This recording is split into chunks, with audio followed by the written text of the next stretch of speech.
Hello and welcome to a fresh installment of the Tahsil Commons podcast. I'm your host Saad Ismail, and our guest today is Professor Juan Cole. Professor Cole, of course, needs no introduction, but allow me to offer a few words by way of courtesy. Professor Cole is Richard P. Mitchell Collegiate Professor of History at the University of Michigan. For 3.5 decades, he has sought to put the relationship of the West and the Muslim world in historical context. One of his recent books is Muhammad, Prophet of Peace Amid the Clash of Empires, which is the one I'm holding here, the topic of today's discussion. He is also the author of The New Arabs, Engaging the Muslim World, Napoleon's Egypt, and many other books. He is the editor and creator of the award-winning Informed Comment news and commentary website, which averages 4.5 million views. He has made various television, radio, and press appearances. He has written widely about Egypt, Iran, Iraq, and South Asia.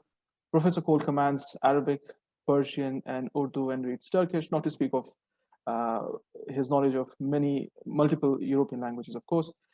He has translated works of the Lebanese-American author Khalil Gibran, and most recently, he has published a new translation of the Persian Rubaiyat of Omar Khayyam, which I'm sure would be a juicy discussion for a next podcast with you, Professor. Thank you, Professor, for joining us and for your generous time. Thanks for having me, Saad. Thank you. We could begin with, before getting into the actual content of the book, we could begin with the sources, the issue of the sources of prophetic biography and the methodology and what is unique about your own methodology. Well, my methodology is not unique at all. It's the methodology of academic history. Writing history, of course, has been done from the dawn of time, but in the past 200 years, people have tried to make the study of history more precise, more academic.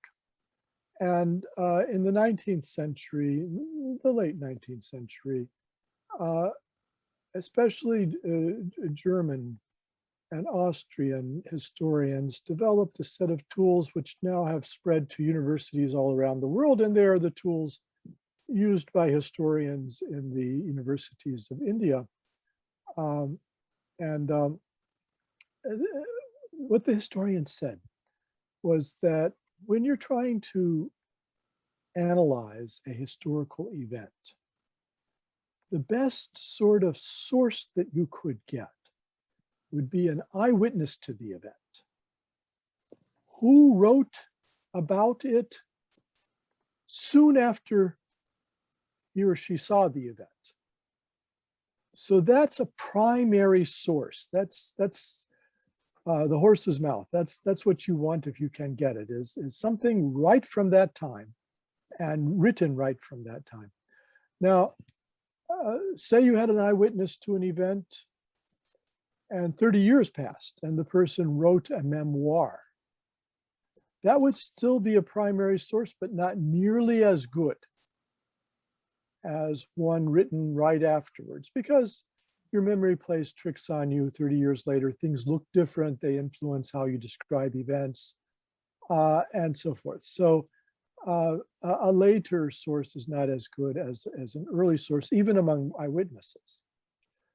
But then what if you had a grandson whose grandfather told him the story of what happened, and the grandson wrote it down?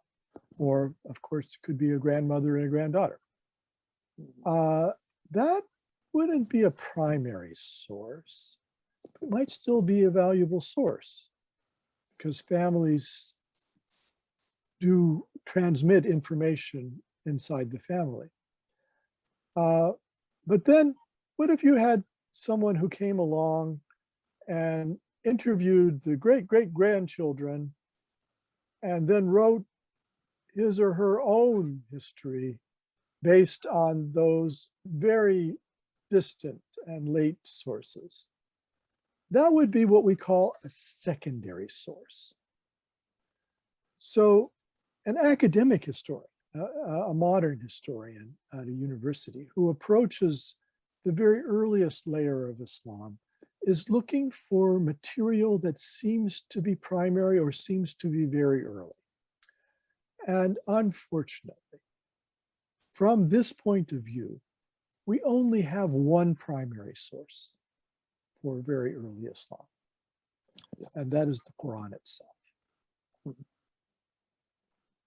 Yeah. What is the, I mean, of course, we'll get into the details when we go further in the conversation, but presumably making the Quran your primary source gives you a different picture of the prophetic life compared to the later or the traditional sources. Perhaps, I mean, different in its own, I mean, in certain specifics, perhaps not entirely diverging from those. Well, yeah, I personally, I don't think the image that emerges from my book is so different from what previous historians have written about the Prophet Muhammad, including the grand tradition of 1400 years of Muslim writing about this subject. Of course. But it is different in some details and some emphases because I was explaining about how modern historians work. And not only do we value primary sources over other sources, but we weight sources. Some sources are given more weight than others. So one of my methods is to weight the Quran most heavily. So, you know, if you had, for instance, a later saying attributed to the Prophet Muhammad in some medieval text, and it seems to contradict what is in the Quran. So then obviously I would weight the Quran more heavily. I would say that that's more likely to be the accurate depiction. Of course, you cannot only use the Quran, and you can't dismiss all of the other material that related to the Prophet's life. For instance, there's very little in the Quran about the Prophet's life, and outsiders who come to the Quran are very puzzled about this because the Book of Numbers or Exodus in the Hebrew Bible tells the narrative of Moses's life. The four Gospels tell the narrative of Jesus's life. The Bhagavad Gita tells the narrative of Krishna and Arjuna. But the Quran doesn't really tell a connected narrative of the Prophet's life. There are hints here and there. The Prophet is often addressed in the Quran. You can tell when he's being addressed because the second person singular is used. So the Quran addresses the Prophet and to him alone, rather than talking to mankind or humankind as a collective. So in those verses that seem to be directed at the Prophet himself, it's a little bit of biographical information here and there. For instance, it seems clear that he was an orphan. It seems clear that the pagan Meccans tried to expel him more than once from Mecca, and ultimately succeeded in putting so much pressure on him that he took his community and emigrated to nearby Medina. It seems clear that in Medina they were besieged. And the word for Medina at that time, the name of the city was Yathrib. So there is a verse of the Quran which talks about, you know, people in Yathrib being surrounded, being besieged. So there are here and there a few little details like that, but it's not very much. And so you'd have to write a very strange and spare kind of book if you only depended on the Quran. Of course. Well, there's a couple of issues over here, a couple of points that I would like to bring up. There's, of course, I'm interested in your comments on the work of Professor Sean Anthony, where he, particularly his recent book, where he's beginning with the kind of approach that you're taking, but I guess would you say that he's also considering some? I mean, he's critically accommodating some of the Sira Maghazi literature as well. And how does Well, his that approach differ from yours? yeah, I see Professor Anthony's book as an investigation of the earliest stratum of the Sira literature. So he's particularly interested in Urwa ibn Zubair and some other very early figures, and comparing and contrasting them not only to themselves, but then to the Christian, Greek, and Syriac accounts of the 7th century, which are also early, but from outsiders. And he does say at one point that on mature consideration of some of the sayings attributed to Urwa ibn Zubair, that he finds them plausible. And I came to the same conclusion, but with a caveat here. There are 2,000 reports attributed to Urwa ibn Zubair if you go through all of the medieval Islamic literature. And some German scholars have gone through and found 8 such reports that are very widely transmitted. That was their approach to look at the isnads, or the chains of transmission. So they did take them as oral history, but they saw them as so widespread that it would give them a certain amount of primariness if you look at how many different groups transmitted those reports. So those are just 8 out of the 2,000. Yeah. And then one of those I don't accept because I think it contradicts the Quran. So we're down to 7 short reports from Urwa ibn Zubair, which we think could be very early, because Zubair was the nephew of the Prophet's wife Khadija, and Urwa was his son. So you're talking late 600s. And even very skeptical scholars have admitted that some of these may be, from the early 2nd century of the Muslim calendar. So yes, I think a number of us in the field are working towards some kind of consideration of what the most reliable sources are, what the primary sources are, how to weight them against one another. I would say that I'm much more skeptical of a lot of the reports in the Sira literature than Professor Anthony seems to be. And by the way, that's an old Muslim position. The Muhaddithun, the specialists in the reports from the Prophet Muhammad, called al-Waqidi a liar. And I think the phrase was notorious liar. And so Sira hasn't been accepted at face value within the Islamic tradition always. And so that academic scholars should interrogate it is not new. Of course, yes. I suppose some of these comments are, I mean, we are perhaps getting a bit ahead of ourselves. Perhaps we need to have the main discussion first. But before we get on to that, there's also another issue which really, I mean, puzzles me about this kind of an approach where Quran is the primary text.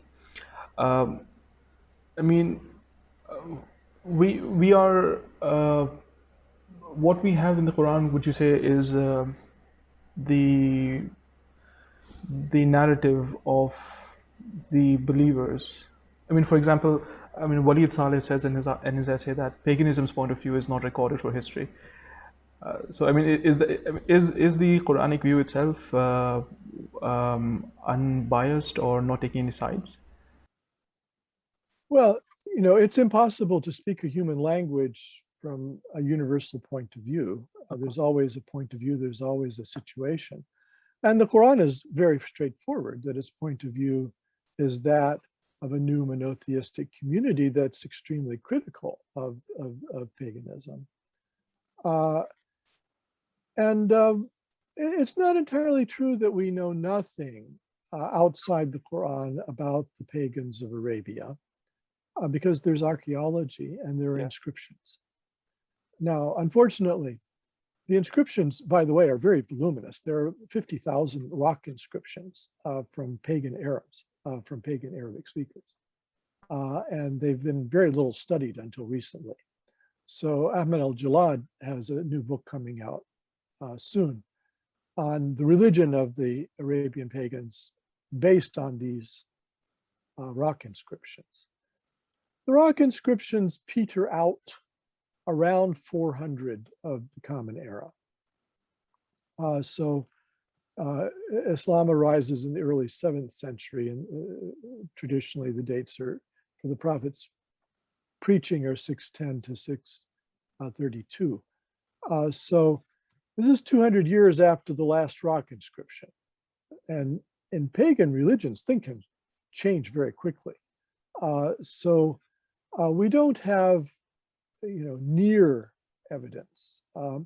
But the inscriptions that exist obviously resemble what the Quran says about Arabian paganism. So those goddesses are mentioned a lot, and Uzza and Manat, the three goddesses, which the pagans appear to have believed were daughters of God or Allah. Those are mentioned quite a lot. And Allah himself is mentioned. The pagans, and the Quran says this, the pagans acknowledged the existence of God. They just saw him as part of a pantheon, as one of a number of gods. But clearly the Quran's depiction of the pagans and a description of their views has to be seen as that of an antagonist, and the Quran, I think, is very honest about that. Yeah, as I mentioned, perhaps we're getting a bit ahead of ourselves, and perhaps we will have occasion to come upon these discussions more as we dive into the contents of your book. I suppose what your book offers, what is central, of course, is the contextualization of the prophetic biography in the geopolitical scenario of the time and the world war that was going on between the Persian and the Roman Empire, and how that informs your, how that informs how we must look at the prophetic biography.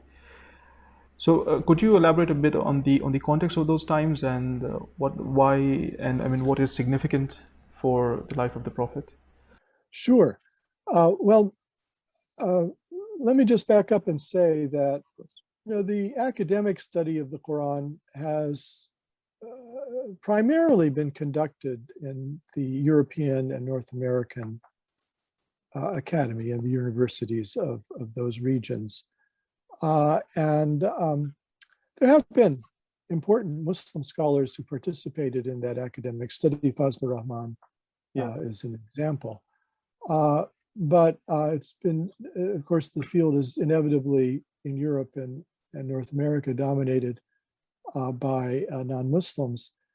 And there have been many approaches to the Quran and the Prophet over the past 2 centuries of academic writing. And there has been a skeptical strain, which wanted to say that the Muslim story about the origins of Islam doesn't make any sense and is contrary to what else we know about that era. In the study, say, of the New Testament, of the Bible, there's been higher criticism. It's been demonstrated that the books of the first 5 books of the Hebrew Bible were not written by Moses. They were produced under Iranian occupation in Babylon, and the Gospels were written decades after Jesus's death and refer to events that happened long after, such as in 70 AD, the destruction of the temple. And so academic scholars coming from a Western background who wanted to look at the Quran came with these assumptions that the Quran would be like the Bible. And therefore, some of them beginning in the 1970s began asserting that the Quran was like the Gospels, that maybe it's not all from the Prophet Muhammad, but that some of it grew up in later decades. Well, if you take that position, which I think is completely wrong, but if you take that position, then you can't use the Quran as your primary source, because it itself was evolving over a period of time, and some suggested even as long as 200 years. So it's more like the Hadith than it is like what we think of as the Quran. And so that school of skepticism and the belief in a long chronology for the Quran became not hegemonic. It wasn't everybody believed it, but it became very influential. And I would say during the past 40 years, there hasn't been much attempt to write a biography of the Prophet or to use the Quran as an early primary source because of the influence of these skeptical premises. And so I'm reacting against that. And I'm saying that no, there's lots of evidence now that the Quran is, as the early Muslims depicted it, 610 to 632, and that that then, if you want to approach it as a source, you have to ask, what is the context of it? So in 603, as you said, a massive war broke out between the Iranian Sasanian Empire, led by Khosrow II, Khosrow Parvez, and the Roman Empire. When it first began, it was ruled by Photius and then by Heraclius. And during the time that the early Muslim tradition said that the Quran was recited by the Prophet Muhammad to his audiences, that was what was going on in the world, was this war. And I believe it is referred to in the beginning of Surah Rum, and the earliest Muslim commentator on the Quran, Muqatil bin Sulaiman al-Balkhi, also says this, that Surah Rum is a reference to the fall of Damascus and other cities of the Eastern Roman Empire, Christian cities of this Greek-speaking empire, the fall of them to the Iranian armies. And I think there's lots of other evidence in the Quran that it is in some ways referring to that war and its events. For instance, Surah Al-Kahf, the chapter of the cave, has a couple of stories in them that would make sense in this context. One is Christian men who were being persecuted at the time of the Roman Emperor Decius, and who escaped to a cave. And there they fell asleep and slept for not days or months, but centuries. When they awake, Constantine has converted to Christianity and backed Christianity as the state religion of the Roman Empire. And so then when they awake a couple centuries later, then they awake to a Christian Roman Empire. And so the story is about faith and perseverance. It's about the kind of miraculous conversion of all of these Roman pagans to Christianity. And it's told in a Christian context because the story is known as the seven sleepers of Ephesus in Christian literature. It's told in a Christian context to buck up the Christians, to hearten them, to give them courage. And so it's there in the Quran, the story of the sleepers. A few details are different. So the story is told, set not in Ephesus, up in what is now Turkey, but in Petra, in Raqim, which was the old Nabatean word for Petra in what is now Jordan. And that's common, these stories are transmitted by people and the local elements are added in. So the Quran is retelling the story as it was told in Jordan. And it mentions that it's retelling the story and that there are lots of controversies about it. And then they wake up not 200 years, but 359 years after they were persecuted, which would be in the time of Justinian. So there are a few details that are different. But why is the Quran telling this story about these Christian youth, which it calls believers, right? And why is it telling the story of the sleepers? And I believe it's because at the time the Quran was telling the story, those Christian regions had fallen under non-Christian rule, under the rule of the Zoroastrian or Parsi Iranians. And so it is to give heart to the monotheists in the biblical tradition that just as the sleepers, awoke into a new world where their faith had been vindicated, so the same thing would be true of the monotheists and the biblical tradition of the time of the prophet. So if you start to look at the Quran as set during this Great War, which was extremely destructive and lasted from 603 to 630,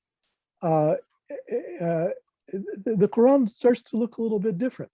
And again, I'm not the first one to contextualize it in this way. The very earliest, long commentary in the Quran also admitted these things, and so does the great historian Tabari. This is all really fascinating. And I suppose, especially from a believer's point of view as well, because it almost feels like you're reading the Seerah for the first time when you look at it from this point of view. And of course, I mean, I'm echoing what Hamza Yusuf said in your interview, but that was precisely my experience as well. And I mean, I guess for a believer, this is perhaps the wisdom of the Quran, that it is at the same time functioning as contemporaneous political commentary, as well as offering you archetypal examples or universal lessons. I think that's an excellent point, Saad, and I think it's something that's often misunderstood in all the world religions. Contextualizing a text doesn't detract from its universality. All great texts that speak to us across the centuries arose some time and place, and initially were addressing some particular situation. And what is special about these texts that continue to address millions and even billions of people over many centuries is that from the particular context that they emerged in, they managed to address universal truths.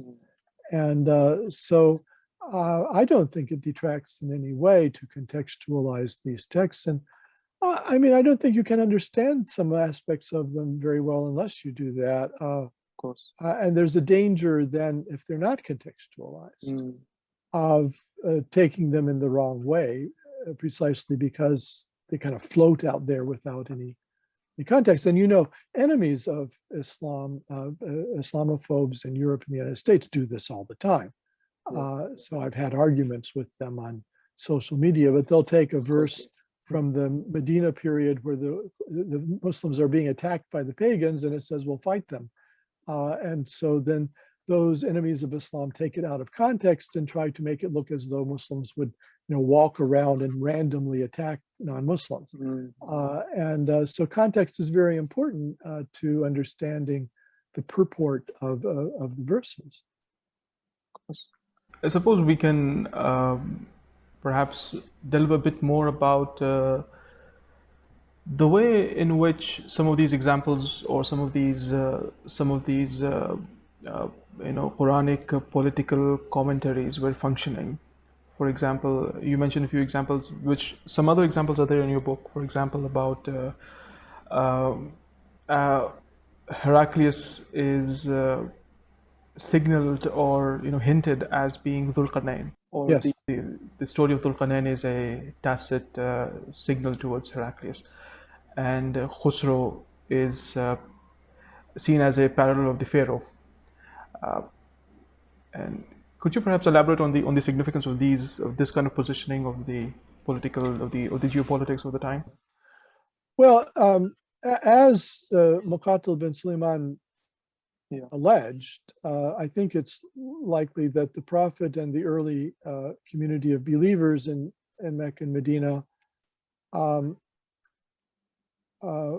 saw Heraclius as being in the right. And the Quran doesn't approve of aggressive warfare or of aggression in general, and only permits, as I read it, fighting in self-defense. And Khosrow II invaded the Roman Empire. He started with what is now Turkey and then went down to Syria and Transjordan and ultimately took Egypt, I suspect part of Libya as well.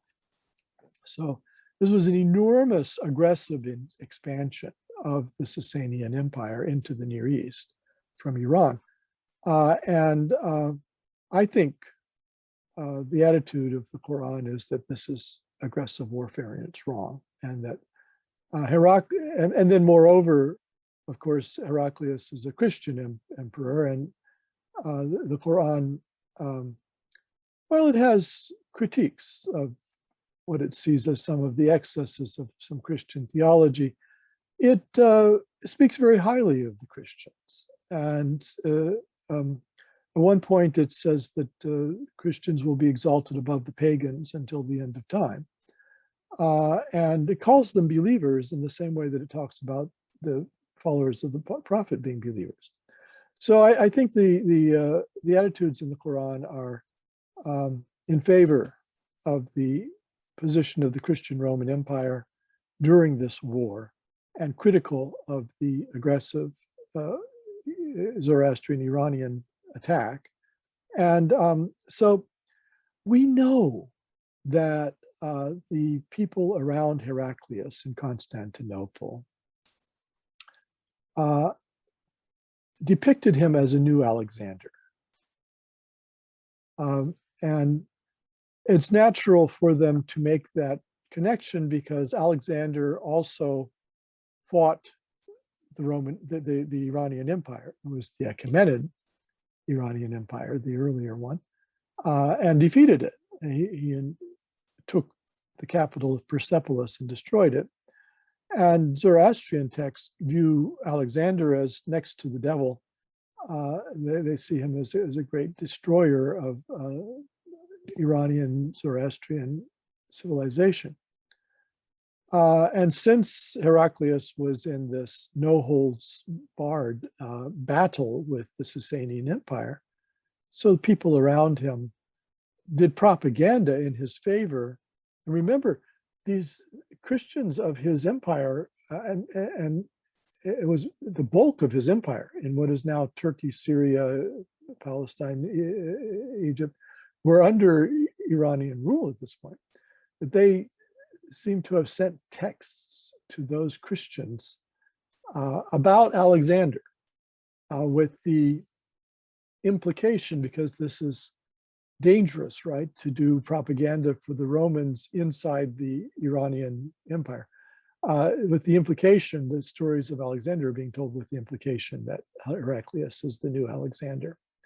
So then we find in the Quran the story of Alexander the Two-Horned, who fights the barbarians at the gates in the east, the Gog and Magog, which is a term from the Bible, who are the barbarians of the East, who are invading civilized lands. Gog and Magog are clearly Sasania and Iran. And in the story of Alexander, as in the Quran, it is said that he discovers these people and builds an iron wall against them. Something like the Great Wall of China, but in metal. But says that towards the end of time, the wall will disintegrate, will rust, and the barbarians will flood in. So I think that this story is clearly being told as an allegory for the war between Iran and the Roman Empire. We have some evidence that it was used in that way by contemporaries as well. It's another, way of looking at it. And then I noticed some texts from Christian writers about the brutality of the Iranians, and we know from archaeology that their rule was quite brutal. The Israeli archaeologists in northern Israel have discovered some 300 villages which show extensive damage from the Iranian period, from the Sasanian period. And so some of the diction that they used, he would take the men and kill them and then take the women as slaves. And, he would divide people against one another and so forth, is the same diction that the Quran uses about Pharaoh. Yeah. And Pharaoh becomes, I think, in the Quran, a symbol of unjust and aggressive rule. And so I suspect that some of the times the Pharaoh is mentioned in the Quran, it's an oblique way of referring to Khosrow II. I mean, that's fascinating. And I mean, of course, an important verse in the Quran is, of course, also that which talks about Rome's victory. I mean, Rome's eventual victory in the future as God's victory. Yeah. Yeah. Well, I think this shows the universality of the Quran, that it's saying that the victory of a Christian king over a Zoroastrian one, in this case, because of the justice of the Christian cause, is the victory of God himself, at which Muhammad's believers will rejoice. Yeah. So I think this verse it shows that the God of the Quran is the God of all humankind. That's the thing I take away from it. Yeah, I mean that's another really central theme in your book. Perhaps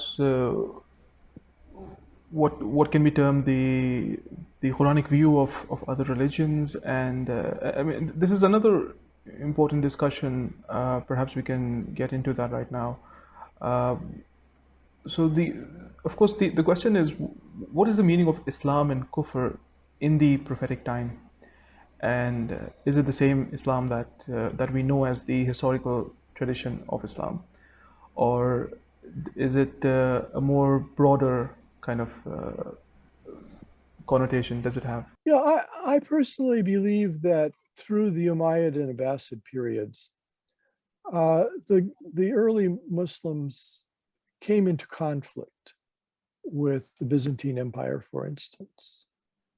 And that over time, the vision of Islam about the other was narrowed as a result of these conflicts.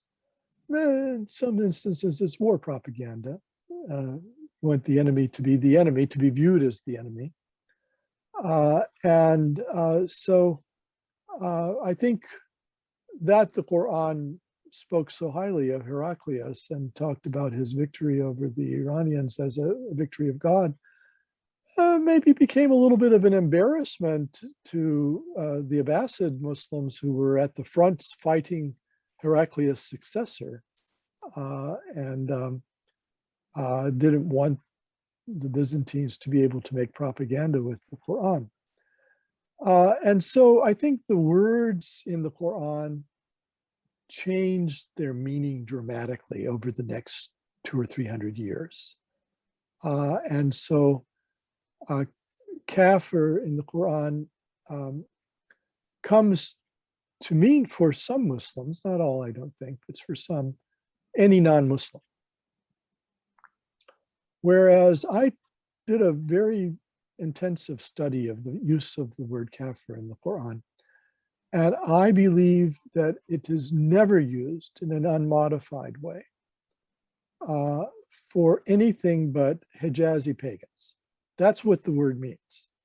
It means the pagans of the Hijaz at the time of the Prophet. It has other connotations. So for instance, at one point, the Quran says that when rain comes and things get green, the kuffar get happy. Why are they happy that things are getting green? It's because in that verse, the word means farmer. Yeah. It means peasant. But, you know, in the time of the Quran, the people who had clung to the old gods typically were rustic, rural people, whereas the cities, you know, Damascus and Alexandria and so forth had become bastions of monotheism. And so the word has many connotations, but it's a different word, by the way, than the verb kafara bi, which in the Quran means to deny or reject. The bi is really important, the preposition. Just kafara by itself, the simple verb, has a different set of meanings than the phrasal verb with the preposition. So the simple verb, it means to be ungrateful. So the Pharaoh says to Moses, you know, we raised you in our household. Why are you kafir? Why are you ungrateful? It can mean rebellious. It can mean immoral, licentious. It can mean arrogant. It has lots of meanings. It doesn't mean rejecter. That's kafir bi. That's the phrasal verb. But then alladina kafiru, the phrase those who engaged in kufr, clearly in my view means Hijazi pagans. It means the Arabian tradition of paganism. It's a very narrow technical meaning. And it's never used for the Jews or Christians in that way. Yeah, I mean, that's just what I was going to ask. I mean, is there no reference in the Quran in those terms referring to the Jews or the Christians? No. The noun, alladina kafiru, or I mean the phrase, the verbal phrase, alladina kafiru, those who engaged in paganism, is how I would translate it. That phrase never refers to Jews or Christians in the Quran. Yeah. Now, the verb kafara can be used, and the idea of kufr can be used for other monotheists if they go astray. But it can be used for Muslims too. Of course. Yeah. So, for instance, in Medina, you have the Battle of Uhud. The later tradition at least characterizes these verses of the Quran as being about that. And at one point, the Quran rebukes some of Muhammad's own followers who didn't join in the battle. And they say, well, you know, if we knew how to fight, we would have come out and helped you. We're not fighters. We didn't have any skills about this. Well, of course, nobody did. They were all civilians in Medina. And the Quran rebukes them for this.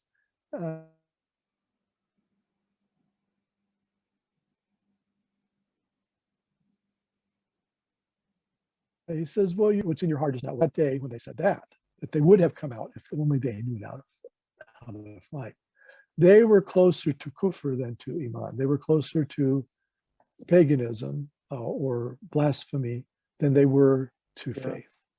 So this verb, kafira, can be used, and it is used sometimes for Jews or Christians, but it's the act that's being condemned, not the person or the group.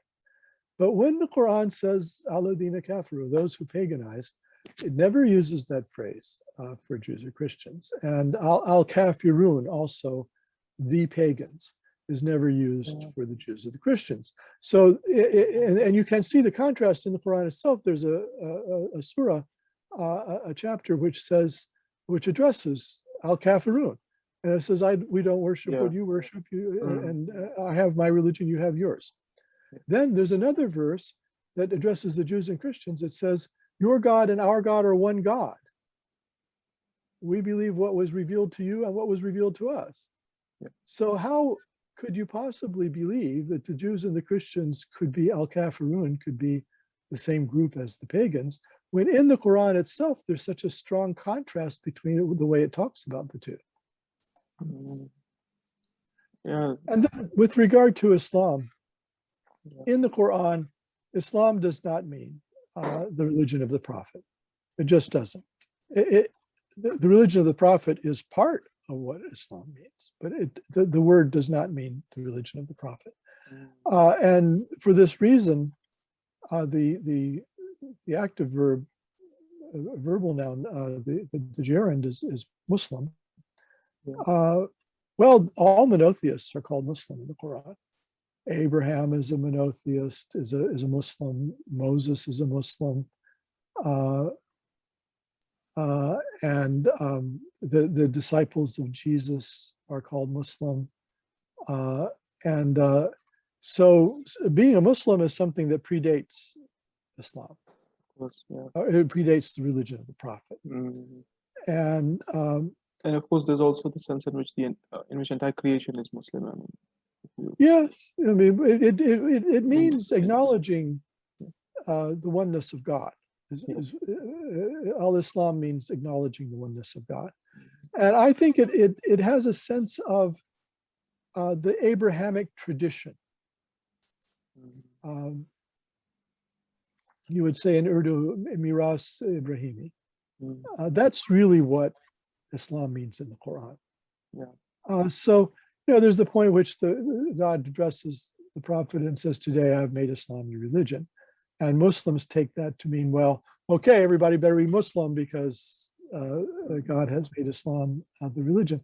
But what it means in its original context is that the tradition of Abraham, the monotheistic tradition of the one God, which is exemplified in Judaism and Christianity as well, is also the religion of the Prophet. The religion of the Prophet is the latest in a series of iterations of this Abrahamic tradition. You were mentioning Surah Kafirun, which is, I mean, it's read in different ways, interestingly. I mean, there's, of course, one way of reading it can be, let's agree to disagree. I have my religion, you have yours. But, I mean, there are also some readings which see it as, I mean, for example, Muslims also see it that way, but the scholar Rudy Parrott has also, I mean, sees it as a call for war, I think. Yeah, I don't understand. That's Orientalism in my view. Rudy Parrott was a great historian of the Quran and has many wonderful insights. But this particular point that he made, I think, militarizes something that clearly isn't militant. And if you look through the Quran, there are many verses that say that, well, Prophet Muhammad, don't beat yourself up so much. Don't be so anxious about these pagans not following you. There's nothing you can do about it. They have free will. They'll believe if they want to believe. They have their religion, and you can't coerce them. So I think that if you read the chapter in context of all the other things the Quran says about the Prophet's relationship to the pagans, that it's clear that what it's saying is they have their religion, we have ours. And then, there's, the Quran says in chapter 72 that, if they taunt you, if they harass you, if they persecute you, withdraw from them graciously. So there's many indications that that's what the Quran means when it says you have your religion and we have ours. It's a statement of social coexistence. Now, the Quran is theologically a critic of paganism. It doesn't take the view that, well, you're welcome to your views and we're welcome to ours. You're not welcome to your views according to the Quran. Your views are wrong. But with regard to how people live in society together, well, you have your religion, we have ours. Yeah, I mean that's I mean that's also interesting from another angle in particularly in the modern in modern India. There's this kind of famous trope that's generally used in national discourse that monotheism is somehow less less accommodative of pluralism as opposed to polytheism, which seems to be a natural, which seems to naturally lead to multiculturalism and pluralism. I mean, but of course, I mean that's a reductionist reading of these categories. And it's a generalization at a level that's hard to imagine.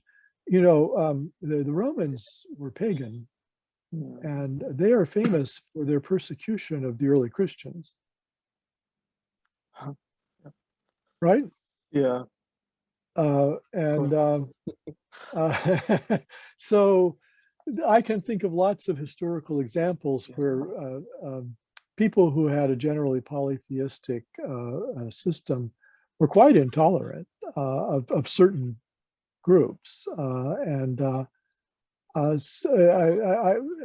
would resist. I think that's a form of essentialism, and as a historian, I would resist it. I mean, the human beings.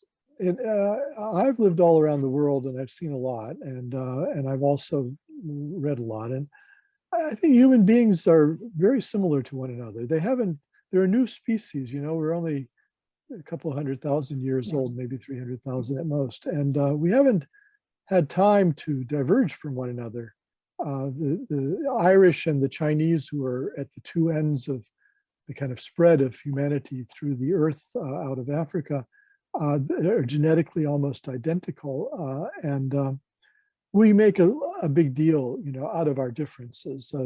Skin color is emphasized, whereas it's really meaningless. It's an adaptation to UV rays. It doesn't tell you anything except how bright the place was where people's ancestors lived, so we emphasize these differences, or between the religions. People would say that Islam has a doctrine of jihad and Christianity doesn't. The Christians are peaceful, the Muslims are not. But I went through and tried to do basic calculations. I believe in the 20th century, people of Christian heritage killed on the order of 100 million people in the world. I think people of Muslim heritage probably killed about 3 million in that same period. So the fact that the Christians have a more pacific, perhaps, scripture, if you only take the New Testament and ignore, but most Christians don't, they take the Old Testament as well, which is full of wars. But what their scripture says is not relevant to their actual behavior. So I just would resist this way of thinking. I think people can be intolerant who are polytheists, people can be intolerant who are monotheists, and the same is true of tolerance, both kinds.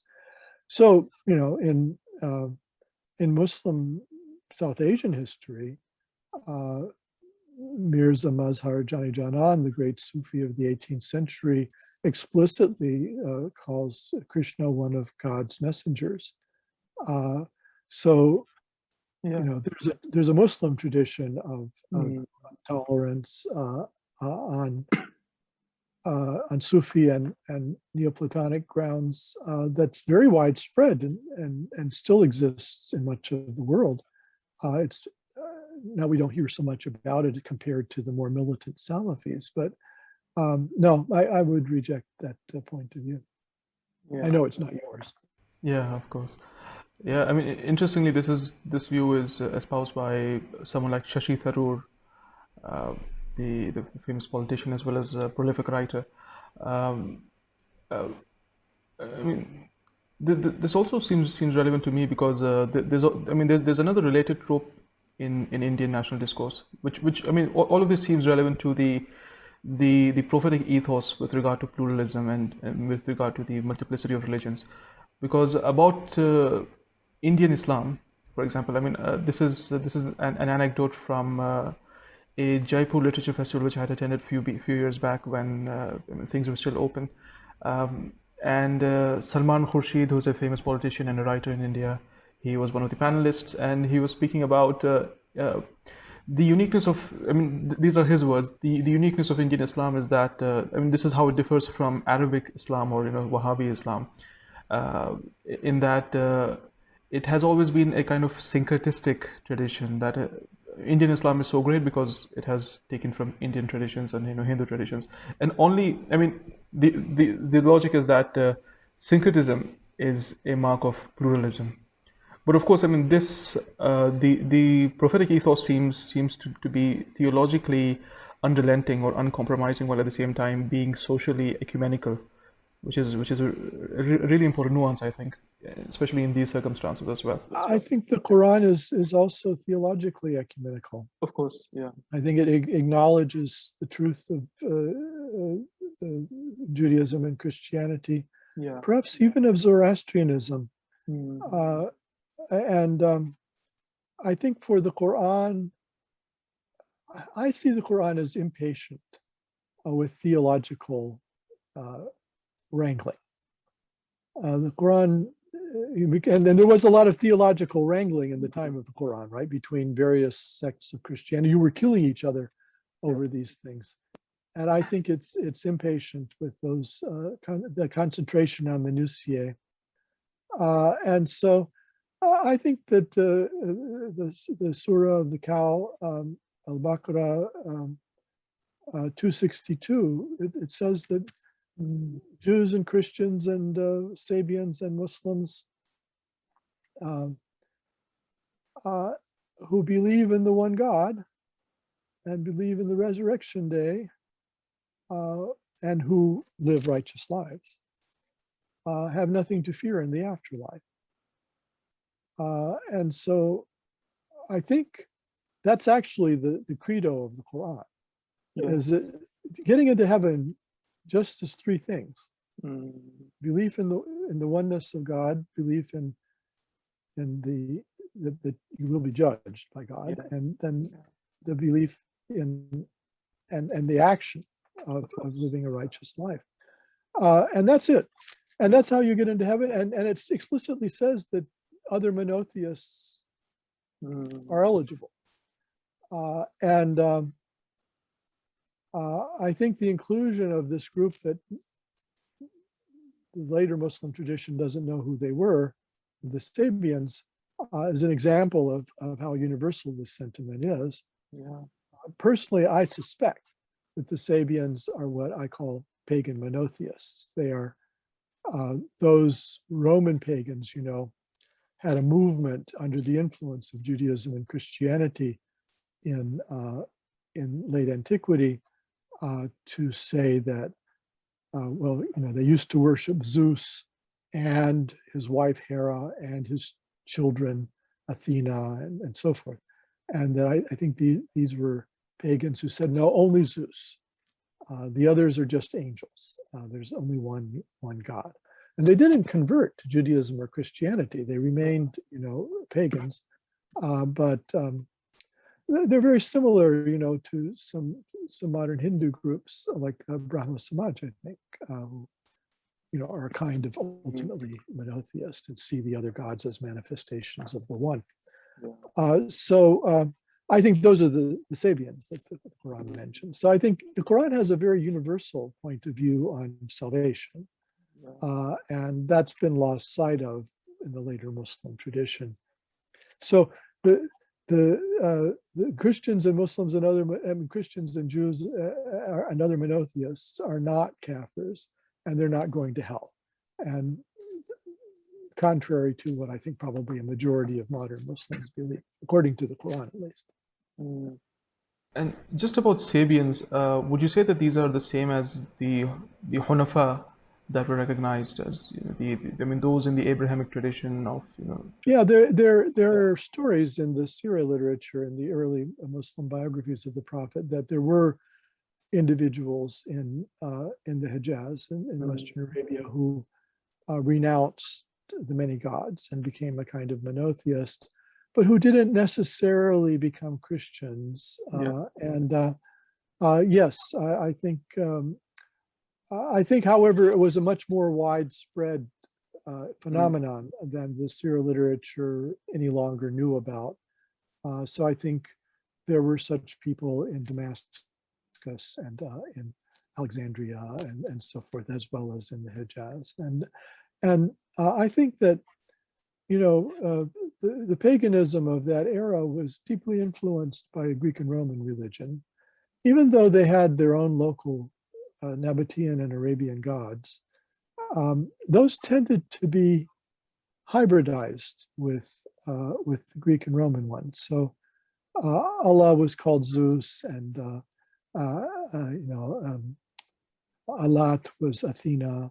Aluzza was Aphrodite or Venus, and so forth. And so I think when this phenomenon arose of moving towards a more monotheistic point of view among the Near Eastern pagans, they also did it both in Greek and Arabian terms. And of course, an important point that you bring out in your book is that the Quranic vision of, I mean, if you look at the Quranic idea of paradise, you say that it almost seems like a world parliament of religions, because all of these people are included over there.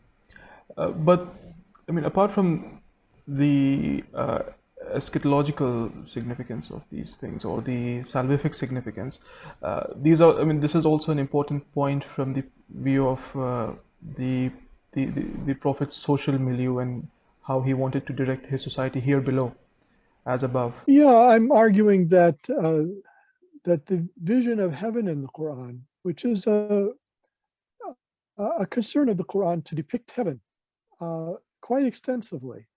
I think much more so than is the case in the Bible. Only the book of Revelation, I think, goes as far. But in the Quran, there are many verses about life in the next world, life in heaven. And I don't think that it's that we're being told these things as an abstraction. I think the Quran is suggesting that people should model themselves after the ideal life, which is presented in heaven. So at one point it says that people won't keep grudges in heaven. And I read the Quran to disapprove of people keeping grudges. There won't be any harsh words. So the Quran disapproves of gossip and backbiting and taunting and so forth. The big theme I see in the Quranic depiction of heaven is the Arabic salam, which means peace, prosperity, and security. It's kind of all of those things rolled up into one. So in the Quran, when one dies and goes to heaven, one is greeted at the entrance to heaven by the angels. What do they say? Peace be upon you, enter. Then once you're inside, you, the other denizens of heaven, the other people who are already there, and you greet each other with peace. And then there are enjoyments and delights. But the ultimate, the highest, is when the voice of God addresses you there in your afterlife and says peace. So I think that peace is the keynote of heaven, but in this sense of peace, calmness, but security, prosperity, well-being. We now have, this rash of books, just bestsellers on happiness and well-being and how to attain it. Well, I think that's very much what the Quran is depicting when it talks about heaven. it almost seems as if the Quran is obsessed with peace, the kind of way you're describing it. It's a very major Mm, concern of the Quran. yeah. Peace, security, prosperity, these concepts that are around the word salam. And there's also another word that's used, sulh, which has to do with conciliation, reconciliation, peacemaking. There's sakina, which is the peace of God. So there's, there are nice concordances and also now electronic databases of words in the Quran. So I went through and made these lists of all of the times the word peace appears and what context it appears in and so forth. And I saw this progression that the first big cluster of mentions is about heaven. And then there's another cluster of peace verses where it's talking about interpersonal relationships and your civic responsibilities. So what do you do if somebody insults your religion, insults you and your religion, and makes life hard for you, harasses you? So there are many verses in the Quran, in kind of the middle Quran period, middle Mecca period, which insist the way you deal with that is that you pray for peace for them. You pray for their security, well-being, prosperity, and peace, if they have been mean to you. In some ways, the Quran goes beyond what Jesus says in the New Testament, in that it commands that you do good to those who do evil to you. There's a dialogic relationship. And it promises that if you treat these people who are treating you badly, if you treat them well, that ultimately you'll transform them in some way so that your enemy would become your patron, wali. So there's a theory in the Quran of peace work, of what you would do to get social peace. And it requires a great deal of humility and self-control, because I know it's hard when somebody's shouting at you, and we all have this experience now in the internet of people coming on and abusing you. It's hard to reply in a peaceful way that wishes them well. But that's what the Quran is advising. And I think the Quran hoped that, Mecca was a sanctuary city. It was a place where fighting was forbidden. It was a haram and a hama. You weren't allowed to hunt there or to cut down trees around the Kaaba. I think the values of peace that are in the Quran come from that notion of a space of sanctuary and peacefulness. And of course, the Banu Hashim, which are Muhammad's clan, according to the later Muslim tradition, were in charge of keeping the peace. They were in charge of the Kaaba and the pilgrim trade and so forth. So they had to settle feuds. That was probably part of what the Prophet was doing. He was a community organizer who settled disputes even before his prophecy. And so I think the Quran exhibits a hope that these practices of peace, of essentially turning the other cheek and wishing well and doing well, not just wishing well, but doing well to your persecutors, would spread out from Mecca so that the whole world would become a sanctuary where practices of peace would be the norm. Yeah, and this theme of doing well is of course also there in another verse which we were talking about. I guess there's one verse in Surah Ma'idah where the Quran encourages you to vie with each other in doing good works. Oh yeah. Well, that's again, the Quran is so critical of doctrinal dispute. So the way I envisage the context of this verse is, you would have Christians, you would have Jews, you would have people of various religions, Zoroastrians were there, and they would say, well, our religion is best. Oh, you want to know, well, why is your religion best? What's distinctive about it that makes it best? And I think the first instinct of people is to say, well, our doctrine is superior. Like some would say, well, we're monotheists and you're not. Or some would say, well, the Zoroastrians would say, we worship Ahura Mazda and you don't really know him. So they would go to the doctrinal to justify themselves. And I think the Quran is impatient with doctrine. And so it says, well, okay, if you want to compete with one another to see whose religion is better, wouldn't the grounds of your competition be who's doing greater good for people in the world? Wouldn't the better religion be the one that best takes care of beggars and orphans and which diffuses conflict and does things that are good for people, gives money to the poor and helps people out? Wouldn't that be the criterion for judging which religion is better, not some abstract doctrine that they hold? Because it's easy to affirm a doctrine, but it's hard. The Quran says it's a steep path. When I'm a biker, so I know when you get to a hill, you have to go down into the low gears and try to get up that hill. It's the steep path. It's hard to go up. And it says that steep path is the one where you're sacrificing some of your money to help people who need it. Taking care of orphans is mentioned, and so forth. So then the Quran, I think the Quran has a little bit of a sense of humor.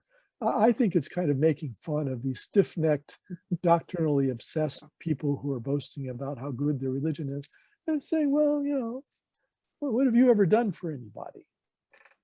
And of course, it also says that ultimately it is God who will inform you of who was right, who was wrong. I mean that's God's final judgment at the end. I mean, it's not something you can settle down here. Yeah, that's right. And there was a great Sufi teacher, Ahmadou Bamba, in Senegal, who was living at a time of kind of jihad states, and then also the French were coming in and conquering Senegal. And he read that very verse. And he preached a kind of Muslim pacifism as a result. He said, well, God is going to decide among them, so why would anybody take up arms? It's not our decision. Yeah. There's of course a few questions as well, which some of the audience had for you. We can get to them in a bit. I mean, this seems like a really important discussion that we're having, and of course, another central point in your book is that all of the prophets' wars were defensive wars, and the Quran nowhere sanctions aggressive warfare. But this is a point which the later Sira Maghazi literature does not view it as such. And of course, you have all of these raids that are there in that literature, and of course, immediately after the death of the Prophet, you have all of these offensive campaigns that are taken. Well, as I said, I think the Quran is very critical of aggressive warfare and disapproves of it. And this is clear in Surah Al-Anfal, the 8th chapter of the Quran, as well as in Al-Baqarah and Al-Imran. The Quran repeatedly says that you're not to commit aggression, and says defend yourselves, which, by the way, was what the Christians of the time were saying. St. Augustine, St. Ambrose, the church fathers of the late antiquity. I mean, Ambrose says that if you are standing there and someone comes and brutalizes an innocent child in front of you and you don't lift a finger to stop it, you're as bad as the aggressor. And so remember, the Christian Roman Empire had become Christianity had become the religion of state of the Roman Empire, and it was fighting wars. So the church fathers approved of war, but they thought it should be a just war. And actually, I think the Quran is more cautious about war than Augustine is. I think Augustine viewed the causes for a just war as very broad, even to the point where if somebody made a treaty with you and then broke it, but didn't actually attack you, you would be justified in fighting a war against them. I don't read the Quran to say that. I think it says only if you're attacked. And that's the only thing that makes sense of the Quran's diction about war, because it says if the enemy sues for peace, you have to accept it. Well, an aggressor would never put forward that principle. Yeah. Because anytime you besiege the enemy's city, if you were winning, wouldn't they sue for peace? And then when you have to stop the siege? It's only if you're the one who's being besieged and the enemy agrees to stop the siege that it makes sense for you to accept peace with them if they'll call off their troops. So I think if you read the Quran cannily, if you try to think, why is it saying these things? What is the overall outcome of what it's saying? Then it becomes very clear that the Quran is talking about defensive warfare. Now, there is a philosophical and historical problem with defensive warfare, is that how do you tell if it's defensive? Because these things are never clear. Life is ambiguous. So our Bush administration here in the United States attacked Iraq. I view it as an aggressive war, but the Bush administration depicted themselves as defending the United States from Iraq's aggression. And there are serious historians and jurists who accept this argument of the Bush administration. I'm not among them, but how you tell whether a war is aggressive or not is hard. So is there some tribe in the vicinity of Medina which allies with the pagans in Mecca and therefore is kind of declaring war on Medina? Would it be defensive then to go out against them when they do that? You know, these are the kinds of issues you might get into. So I don't actually think that my argument is incompatible with the later Maghazi tradition, or the tradition of writing about the Prophet's raids. It is true that those Abbasids who wrote those accounts, because they're very late, they're 150, 200 years after the Prophet's death, sometimes 300 years after the Prophet's death, that they wanted to see the Prophet as a great warrior. And I think they melded with the prophetic biography, the tradition of Arabic pagan poetry about battle days, al-ayyam, when the great warrior gets up in the morning and puts on his armor and has his favorite camel and goes out and attacks the enemy. And this poetry is celebratory of these raids that the early Arabs used to do. And I think the Abbasids were very influenced by that literature, and they imported some of those themes into their stories about the Prophet's raids. What I notice is that accounts of fighting in the Quran are rare. There aren't very many verses that treat warfare. And Badr is mentioned by name. Uhud, I don't think is. I could be wrong. The battle of the siege of the trench is not mentioned by name, although there is a set of verses that do look like it's talking about a siege. And then Hunain, the battle in late January of 630, according to the Muslim tradition, where after Mecca has acknowledged the Prophet, there were tribes in Taif and pastoralists who were threatened that, oh no, a new state is growing up, they might try to subject us, and who then attacked the prophet. Yeah. And Hunayn is mentioned in Surah Tawbah. But that's it. It's maybe 5, 6, incidents of warfare are mentioned in the Quran. Let's call it 7 to be on the safe side, but it's not very many, and it doesn't take up very much of the Quran. But these maghazi, they can't make up their minds. There were 26 raids, or there were 42. The first 6 of them that are mentioned by Al-Waqidi don't actually eventuate in any fighting. They're called raids, but they seem to be the prophet went out and met with these potentially hostile tribespeople outside Medina and got them on his side. So that's being called a raid. So I think they kind of swept up a lot of activities of the prophet into, they became very invested in his having fought a lot of raids. But, it's possible that he fought more than the Quran talks about. I don't know. But I think if you take the Quran as your primary source, then it is very intent that any military action be defensive. And where it's not, it actually criticizes the Muslims. So we have the first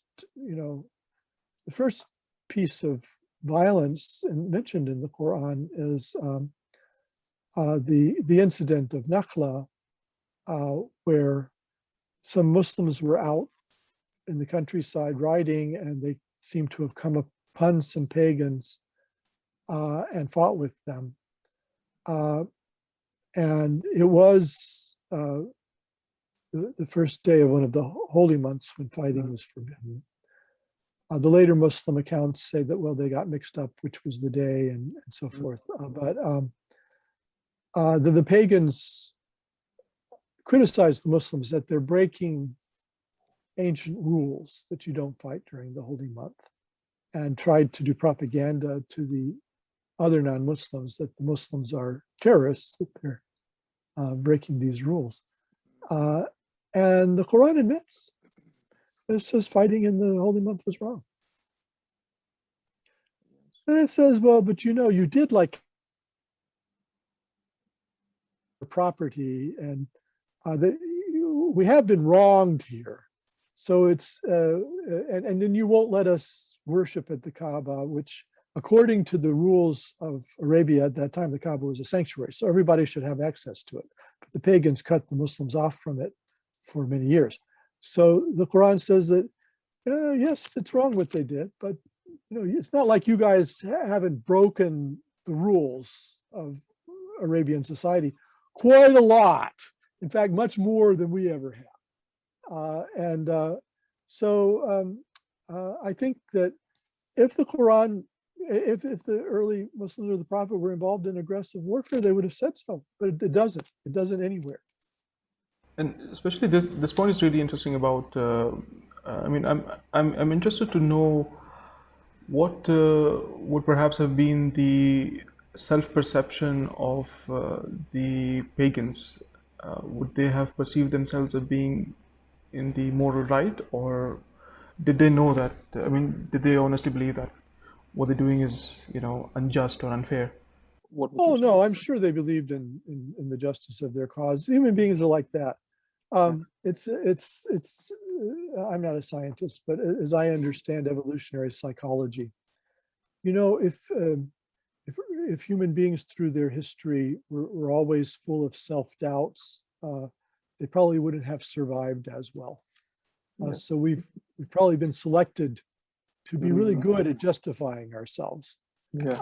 And psychological studies have shown that if you have evidence for someone's life and you know all the things they did, and then you ask them in an interview to tell the story of their lives, they tell the positive and they leave out the negative. It's just the way human beings are, for the most part. So I'm sure that the pagans saw themselves as in the right, and we get some hints from the Quran as to what they thought. For instance, they thought that the early Muslim community is a cult.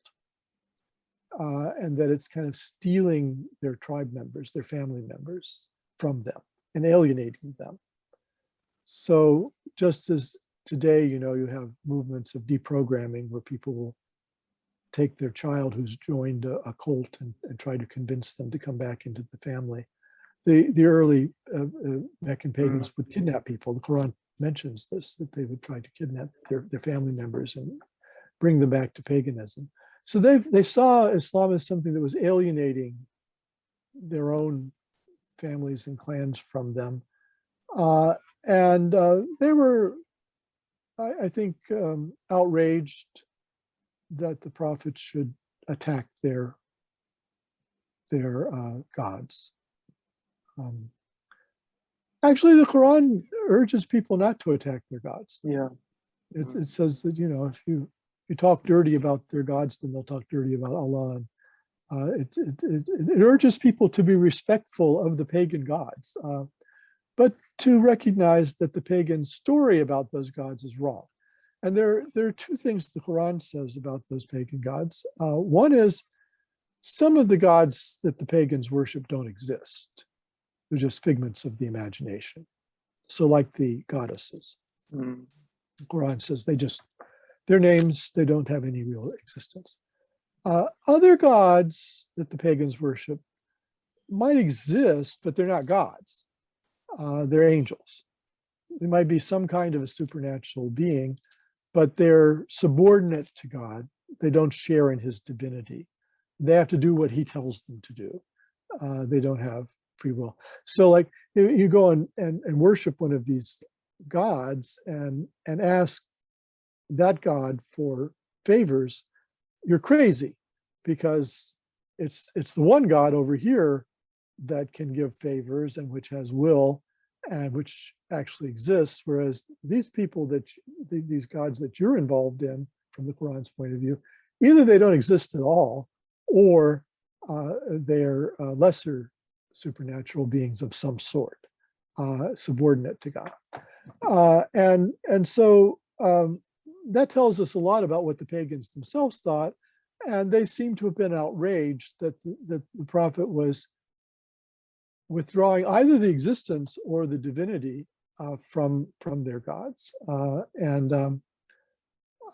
So I think, they believed in their cause. And I think the Quran acknowledges this when it says don't insult their gods, because it's saying, people have all kinds of beliefs, and you shouldn't be without any purpose mean to them about them. And moreover, the natural human reaction will just be to be mean to you, to insult your religion. So the Quran admits that the pagans have a point of view, but the Quran is very insistent that their point of view is simply incorrect. It's wrong on the facts from the Quran's point of view. Because these people are worshiping things that either don't exist or are not worshipable. And you also mentioned in the book that saying that the pagan gods are non-existent is still much more respectful than saying that they are demonic, which is a perspective that is seen in other places. Yeah. The Christianity of the time saw pagan divinities as demons. And I'm not saying the Quran never characterizes any of them that way, it does, but I'm saying that on the whole and by and large, I find the Quran remarkably tolerant of pagan belief. It's very insistent that it's incorrect, but they have their religion, we have ours. Don't insult their gods. Some of what they believe just is a fantasy, and the poor things, are gripped by this incorrect belief. And whereas it was very common for Christians of the time to view pagans as possessed. They were kind of entranced, and the demon was in them. And for which reason, sometimes they would attack them or their temples. There were vicious attacks in Alexandria on one of the big pagan temples was torn down by the Christians in the late 400s, and the great scientist, woman, pharaonic kind of scientist, Hypatia was killed and skinned alive by these Christians. But they were doing it because they thought these people are possessed, they're demons, the demons are in them, and the demons could spread to us, and they're dangerous, and therefore we have to kill them. And I don't find that attitude in the Quran. This also really begs the question that if this is the case, and if Quran is so tolerant even of paganism, then what would we say that what is the real issue the Quran has with pagans, as opposed to, I mean, it accommodates people of the book much more easier.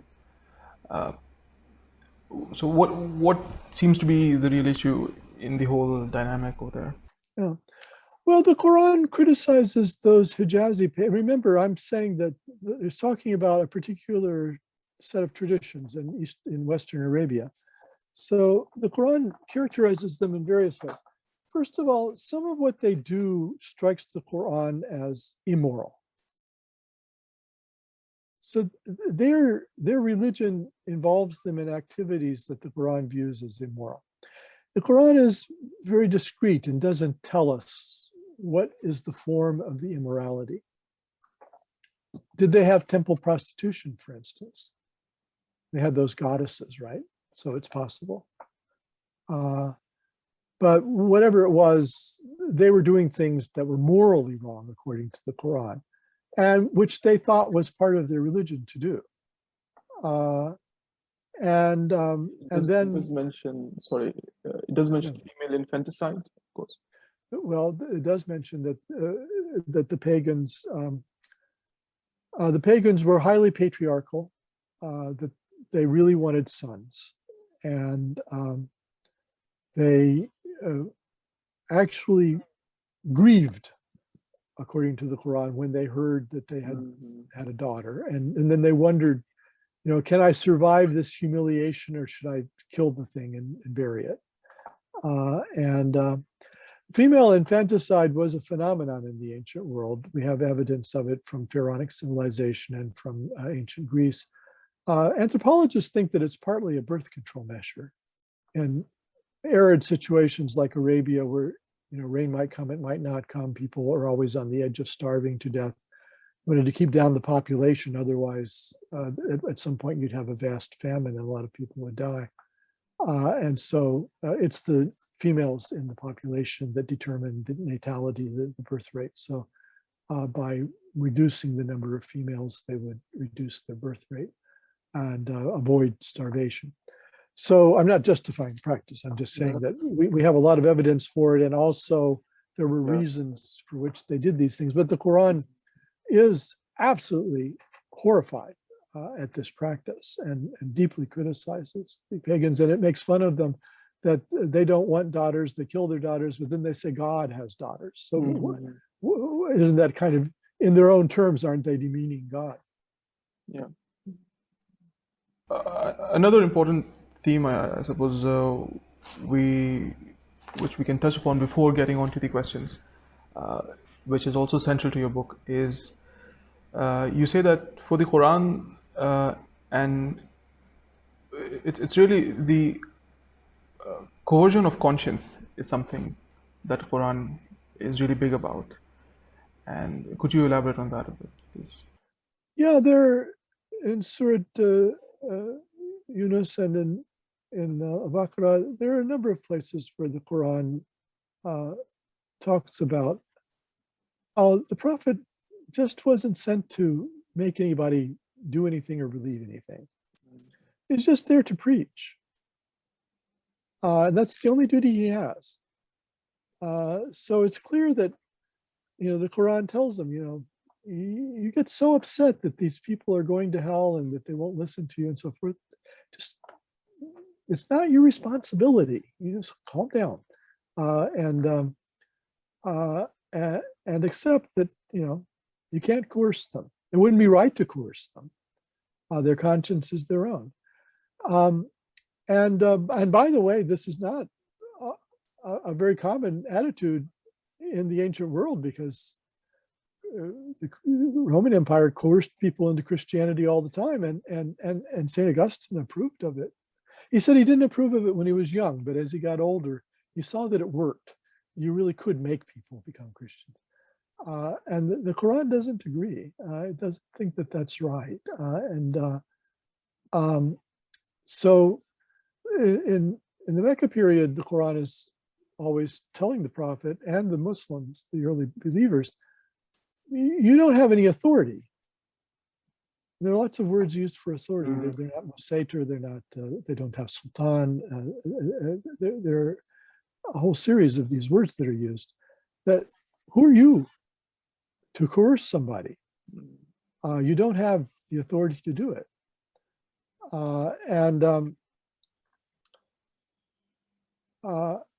I think that's a very strong emphasis in the Quran, and it's a recognition of individual responsibility.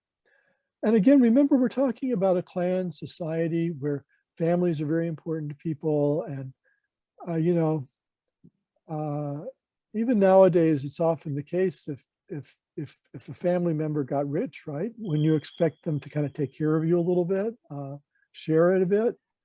So clearly, one of the arguments of the pagans is, well, we don't have to worry so much about getting into heaven because surely somebody in our clan will, and then they'll get us in. It's like, somebody gets a bunch of really good theater tickets and would surely share them with their relatives. So the Quran says, no, it doesn't work that way. You're on your own, guy. If you get to the point of being judged for your life, you're either going to be sentenced to hell or heaven, and nobody can do anything for you. All the rest of your family may go up to heaven, and you may go to hell, and they can't get you in. They can't do anything for you. So there's the Quran. I see it as a remarkable kind of juncture in world history where individualism and individual responsibility is being emphasized in a way that wasn't very common in those societies of that time, and still in some ways is still not very common. And that's one of the reasons for which you cannot coerce somebody's conscience, is that it's their own responsibility to make the right choices in life. This also seems really significant from another perspective. If you see that, for example, in the history of this is something Charles Taylor talks about the history of the secular age, where and I guess Dalal Asad also writes about that. The modern reconceptualization of religion as something to do primarily with belief, and associated with that is, of course, your freedom of conscience to choose what you believe. And whereas, in those times, you also mentioned at another point in your book that it wasn't always the case that people used to understand everything and then convert, but conversion would happen and then they would start understanding and come into it. So it seems, what do you think in this context does it have? Does it acquire another kind of significance? Well, I would say that the Quran itself has more the modern view of individual belief and responsibility. I'm not sure I agree with Taylor, however, that this is only a modern phenomenon. I think it exists in pre-modern times. Yeah. It may not be the predominant. And I think it is a little bit alien to some religious traditions, maybe Roman Catholicism, where the institutions of the church are so important and so forth, is not very individualistic, and that it's in Europe and in North America, it's maybe more the Protestant ethos that then has been secularized with individual responsibility being to the fore. But I think the Quran certainly has a deep respect for the individual and individual choices and beliefs, and that is at least compatible with our forms of modernity today. And I think you see that in in a lot of modern Muslim institutions. So, you know, in Sunni Islam, most Muslim communities are very much like Protestants now. There's a Mufti of Egypt. It's per country, right? So like Swedish Lutheranism, the nation state becomes the basic unit of some religious institutions.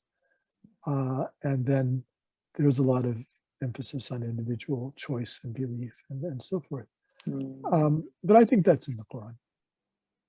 Yeah. I suppose we can get at this point to some of the questions. Sure. Okay. Muzaffar asks about Banu Qurayza, and in your narrative, or in the narrative in your book of a prophet of peace, how do you accommodate the story? Or I mean, do you accommodate it at all? Do you what do you think? What do you make of that narrative? Well, my main complaint about the narrative of the Muslim conflict with Jews at Khaybar is that the later accounts we have from the Abbasid period don't sound to me like anything in the Quran. And they sound like the opposite of it, actually. So there's a verse in the Quran which complains, as I mentioned, about Pharaoh, that he took the women captive and killed the men. Yeah. Well, isn't that what the Abbasids are saying happened at Khaybar? The Muslims took the women captive and killed the men. But the Quran is denouncing Pharaoh for acting like that. Yeah. And then there is mention in the Medina period of some military conflict between alladhina kafarum and Ahlul Kitab, from those who paganized from among the people of the book. I read this as a phrase that refers to Jews or Christians who allied with the pagans of Mecca against the Muslims. I think that's what it means. And it's a very important phrase because if the Jews and Christians were kuffar, if they were pagans or blasphemers, unbelievers, then you wouldn't need the modifier. If you say alladhina kafarum and Ahlul Kitab, those who paganize from among the people of the book, it means that most people of the book haven't paganized. They're not kuffar. But this particular group has. Excuse me. So there are accounts, one in particular, about a military conflict between some group that believed in the Bible but allied with the pagans.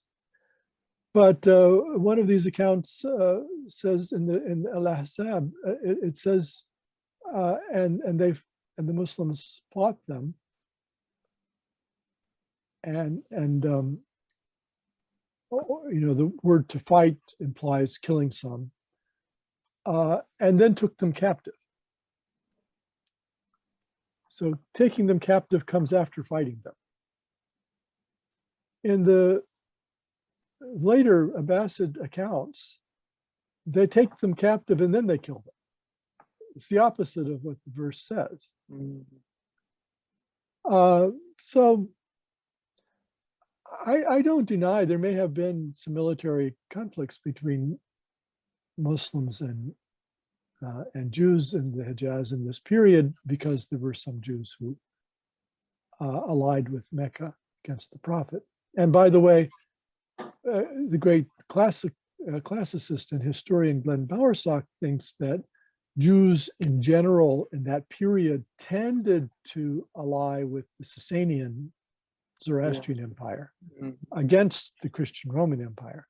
And so it would make sense in the Hijaz and because the Sasanians had Yemen, if the Jews of the Hijaz tilted towards the Sasanians, and therefore, if the Prophet and his community were tilting towards the Romans, this would be one of the bases for conflict.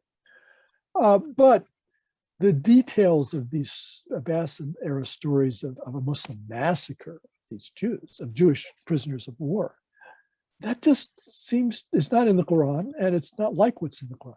There's a verse in the Quran that says how you treat POWs, how you treat prisoners of war. It says you hold them for ransom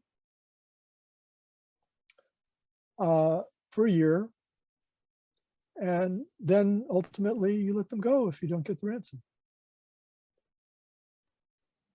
So it is admitted that people were taken prisoners of war and that they were used as bargaining chips if they could be, but ultimately they had to be let go. The Quran doesn't command anybody to kill a POW, to kill a prisoner of war who is helpless by the nature of the case. Well, there's a Abbasid account, and one of them is attributed to Urwa ibn az-Zubair, which is one of the reasons that simply that a story is attributed to him doesn't make it true. It says that one of the Jewish women came and visited Aisha, the Prophet's wife, while the massacre was going on, while these men were being killed one after another. And they had beverage together and they sat, and this woman was just icy cold and she didn't seem to care what was happening to her people. How likely is that? I mean, this is just anti-Semitism. It's Abbasid era bigotry towards Jews, is saying that not only did we have to kill those prisoners of war, but then their women didn't even care. And I think, whoever wrote that had some contemporary conflict with his Jewish neighbor in Baghdad, and this, importing those elements into this story. But I think and there's a great German historian of the Quran, Marco Schürle, who's written about all of these things extensively, but he just doesn't find that the Quranic accounts are compatible with that story of the massacre of Qurayza. What you mentioned initially, this seemed like a really powerful point when I read it in your book, that it is impossible that Muhammad at Khaybar gave the same order as Pharaoh. At least for a believer, that surely gives you pause. Yeah. So another question we have is about,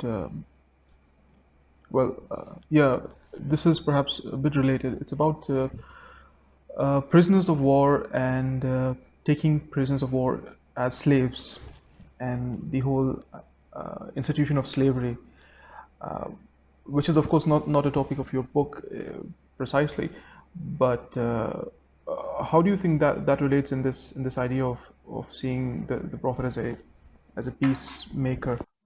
Well, as I said, the only verse that I know of that talks about the treatment of prisoners of war says you have to let them go in the end. So I don't think the Quran gives evidence that they were taking slaves that way. Muslims did later on, but if we're talking about the Quran and the time of the Prophet, that doesn't seem to be the case. And then the Quran sees manumission of slaves as a good deed. And Fazlur Rahman argued that, and I think rightly, that if it's a good deed, then what the Quran is envisaging is a society in which righteous people don't have slaves.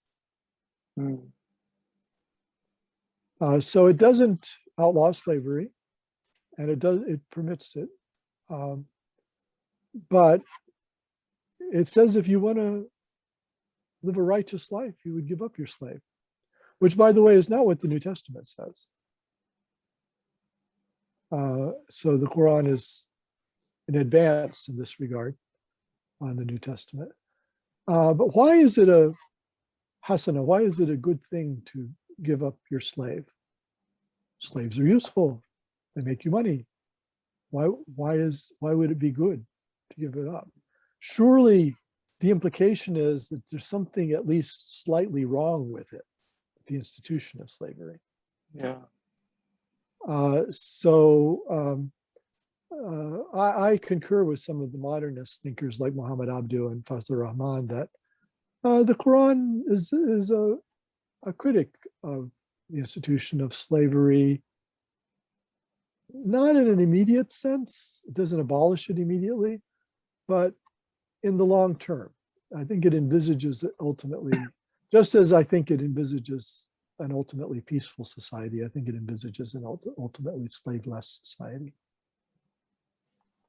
Yeah, true. There's one final question and this is slightly longer, so I'll have to read it out. Uh, so Bilal is asking about the relevance of the Prophet's life in current socio-political scenario. What prevents modern man from seeing Muhammad as a saint? While Jesus, Gandhi, and the like are seen as ideal men to look up to, in a lot of instances, mainstream does not even consider Prophet Muhammad as a candidate for sainthood. For instance, in philosophy of religion curricula of mainstream universities, Prophet Muhammad is markedly absent as a form of inspiration for mankind. What is the reason for secular mainstream to ignore one of the most accomplished men from history? Is this not a major loss for humanity, especially amidst challenges like extremism and climate catastrophe? What can be done to remedy the situation? Yeah. Well, that's a good question. I think it's a fair question. I think that Christian writers through the last 1400 years have demonized the Prophet Muhammad, initially as a heretic when they were believers, and then more recently when they have become atheists. I read one Orientalist called him a militant prophet, and I think there's just a prejudice against him. You know, there are German scholars who doubt whether he existed, and so on and so forth. Even though I think for a late antique figure, we have more information about him than is common. But what could be done about it? Well, I think we need more writing about the Prophet Muhammad of a sort that a secular person could appreciate. And I didn't, you know, I'm an academic historian, and I didn't write my book in order to, you know, for some theological purpose. But I was annoyed, as somebody who has spent my life studying Islam. I was annoyed by the rise of a facile Islamophobia in Europe and North America, which demonized the Prophet all over again, and which said simply incorrect things. And I was also, frankly, annoyed by the rise of Al-Qaeda and ISIL, of Muslim extremism, which often cited the Prophet's example to justify the most horrible atrocities in a very shameful way, and which then reinforces the Islamophobia of the West. And I wanted to write a book that was as solidly grounded in an academic method as it possibly could be. And it won't satisfy all the critics, but which would be taken seriously, and which would talk about the values that the Prophet held, which I think the main evidence for them is in the Quran itself. So I just think we need more people to do what I did, and think seriously about what the Quran's message is. And I agree also that Islam in general has been, you know, demonized and treated in a peculiar way compared to other world religions.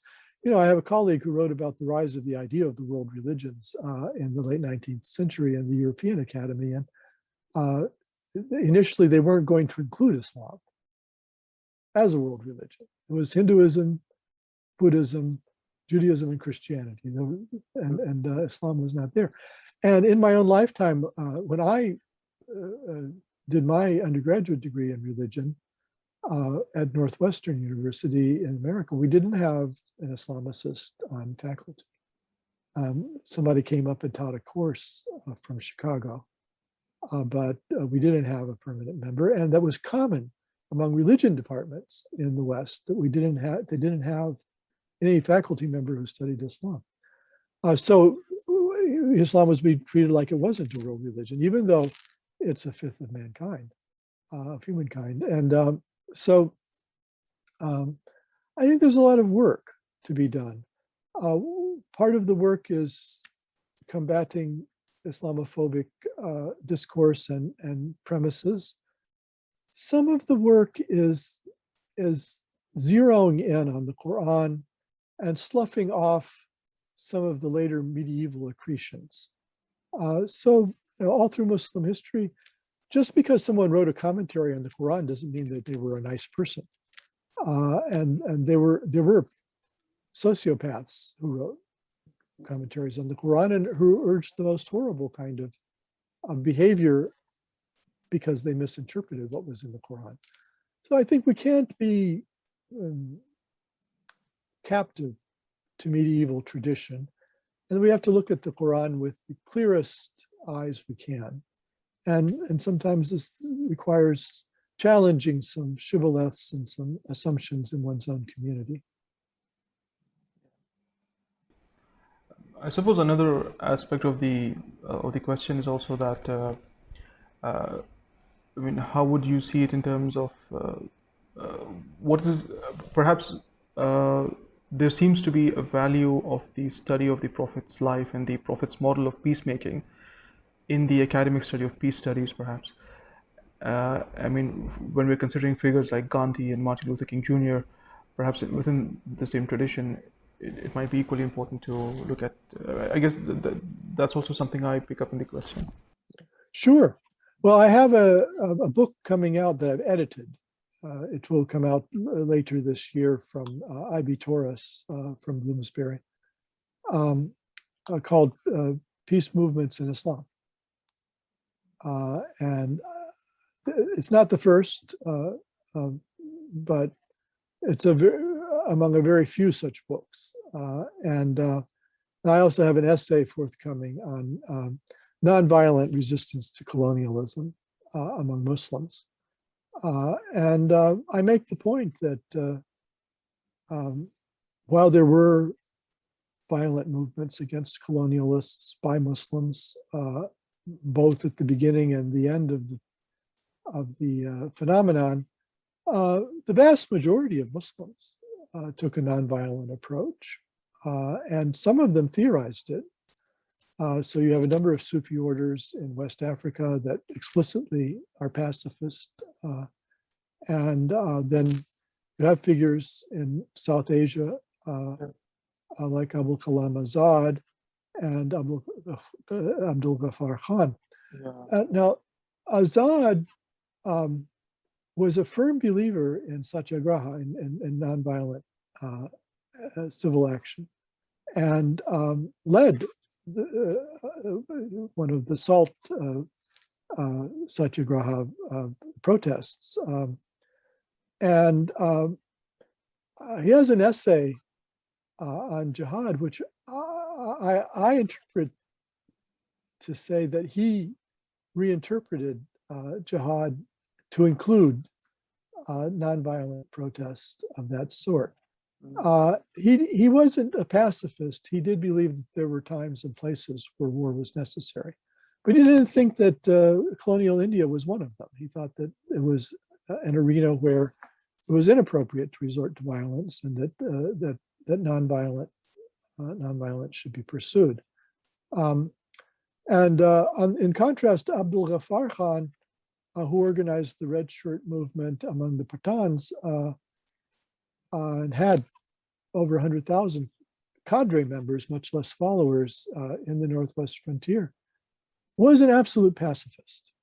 He just did not believe violence was ever justified. And people would ask him, well, what about the Prophet's wars? And I think he saw those accounts as somehow allegorical, or and some Muslim peace activists of the modern period have just said, well, the Prophet was facing a different situation. The pagan Meccans were attacking Medina and were trying to wipe him out, so you had to defend yourself.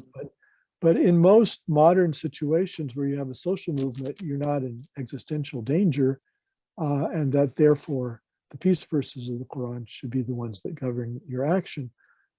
And so Abdul Ghaffar Khan was an absolute believer in pacifism. And I think the fact that my essay will be one of the first to consider how widespread nonviolent resistance was among Muslims and how theorized it was as nonviolence among Muslims is just a sign of the Orientalist atmosphere in which world history is being written. I suppose another really common trope is also that, I mean, this is a whole Pandora's box in itself, the narrative of abrogation. But I mean, apart from the, the theoretical discourse of abrogation in Muslim tradition, there's also the idea that from a matter of pure pragmatism alone, it is seen that when you as a community are powerless, you behave as the Prophet behaved in Mecca. And when once you have power, then you can you can behave differently, apparently. I mean, first of all, I mean, there's of course the question that is there a principal difference in both the phases of the Prophet's attitude towards war and peace? Well, first of all, I have to say that the literature on the principle of abrogation in Islamic history is diverse. So Shah Waliullah, the great reformer of the 18th century, says that he thinks there are only 5 instances of abrogation in the Quran. There were medieval thinkers who maintained there were 110. Well, you end up with a very different Quran if there are 110 or if there are 5. There was a kind of hardline militant interpretation of the Quran that saw all of the peace verses I was talking about as having been abrogated by the later war verses. And they called, 9:5 and 9:29 in Surah Tawbah, the sword verses and things like that. But my colleague Asma Afsaruddin, whose origins lie in Bangladesh, who teaches at Indiana University, has pointed out that these ideas about abrogation were not hegemonic, that it was a small minority who thought the peace verses were abrogated, and it wasn't common to call those verses sword verses, and they often were taken in a contextual way. They're about the Battle of Hunayn. They're about the defense of Mecca from an attack, and the Quran itself doesn't exhibit an abandonment of a commitment to conciliation and peace in the Medina period. It simply allows self-defense on a communal basis. And I think you're right, it's because they now have a mini state that they are allowed by God to defend themselves, whereas in Mecca they had been individuals and so had no authority to do so. But that doesn't abrogate peace verses, in my view, and most Muslim scholars have never thought that they did. And you have to be very careful. They're kind of created traditions. So there's a contemporary Salafi stream that privileges people like Ibn Taymiyyah and kind of past militant interpreters of the Quran in order to arrive at a contemporary militancy. And if you read the whole range of what Muslims wrote, they're not representative. So I took one of the verses, one of the peace verses in the Quran, which says to withdraw graciously or beautifully from the company of people who attack you. And I tried to look at how that was used by Tabari and Zamakhshari, rationalist commentator, and then some of the Sufis, Al-Junaid, Hassan al-Basri, Sulami, and Qushayri. And none of them mentioned anything about it being abrogated. It wasn't even in the picture. They all thought it was incumbent upon Muslims to behave this way. And the Sufis thought that you have to be really, really spiritual to behave that way, that it's a sign of, and there's a verse that says, the servants of the All-Merciful, Ibad Rahman, walk humbly upon the earth, hawnan. And when the Jahilun, it doesn't mean ignorant, it means the rough people, the ruffians, the wild people. When they taunt you, they say, peace be upon you. Again, none of the commentators thought that this instruction had been abrogated in any way. They all thought it was incumbent on Muslims to behave this way. And the Sufis thought that this is a sign of spiritual attainment, if you can do that. So they took that early phrase in the verse, Ibad Rahman, the servants of the All-Merciful, and they interpreted the rest of the verse in the light of it. They said, why are you able to walk humbly on the earth and to reply to ruffians, peace be upon you? It's because you're exemplifying the attribute of God, the All-Merciful. So you've taken on board that attribute. You've become compassionate and merciful, an emulation of that virtue of God. And then you can treat people in this way. Al-Ghazali, the great Sufi, actually openly compared this verse to Jesus' Sermon on the Mount. I think, again, a lot of rethinking needs to be done about what Islam is, what the Quran says, and that we need both to slough off the Western Islamophobic traditions and also to question some of the contemporary extremist and fundamentalist approaches. This is all really amazing. When you're talking about the Sufi narrative of, the Sufi ideal of Ibadur Rahman, and I'm thinking here of another point which you make in your book, that there were these pastoralists or these outer Bedouins whose character was not as refined by the conversion to Islam, because they, and of course it is also stated about them in the Quran that do not say you believe, but say that you have submitted. And you mentioned that perhaps it is because of such people or such groups that the later militant tendency seems to take root in the Islamic, in the post-prophetic Islamic picture. Yeah. Well, it's speculation because, one of my problems as a historian is I think we're lucky to have the Quran as our primary source. But after the Prophet's death, we don't have any primary sources for the Umayyad Empire, for the early Muslim history, or we have very few. There are some Christian accounts, which I think are often inaccurate. The Muslim sources that we have are all from the Abbasid period. So whenever you see someone talking about what the Umayyads did, you're actually talking about what the Abbasids thought the Umayyads did. So this is written 100 years later or 200 years later.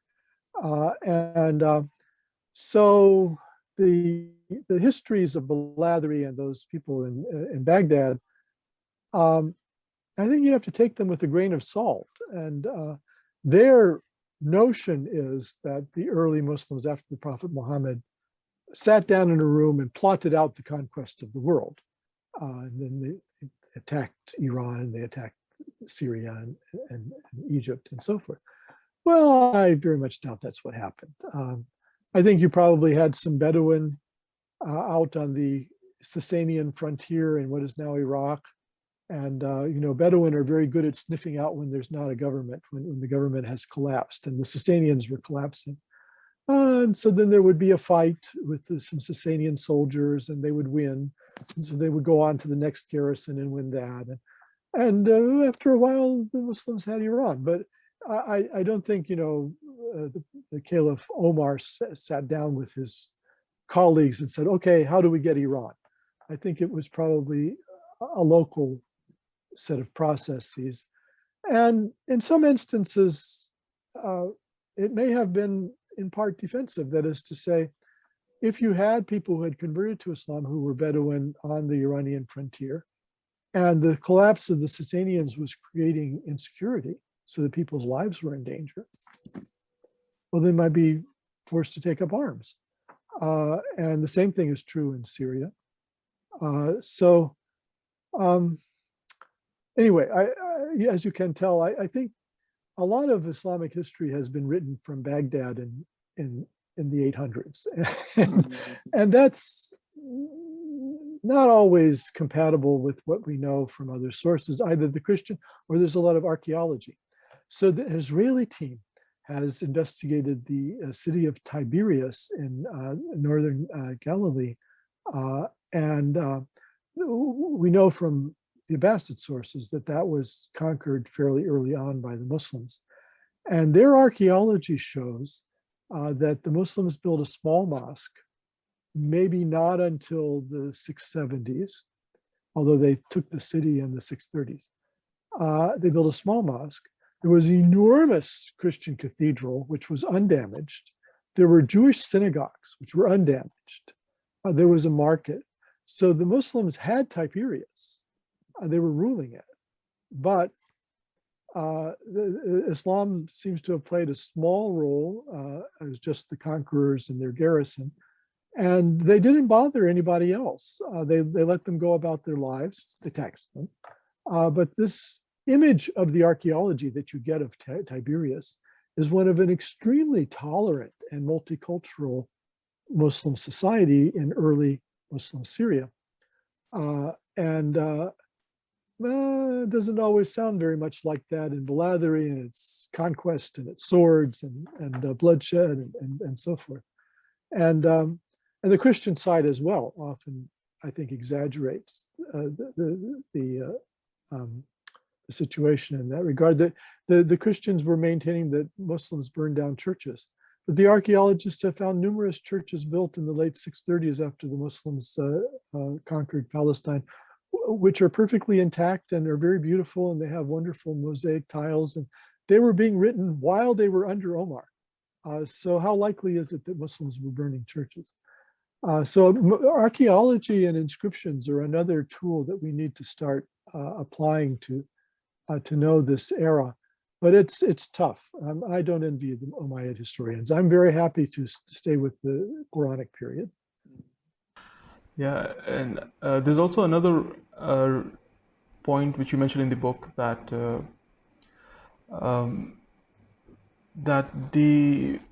of course, the Muslim tradition believes that the Prophet made journeys to northwards and to the south as well, but they don't believe that he made those as frequently as the picture that you're trying to show.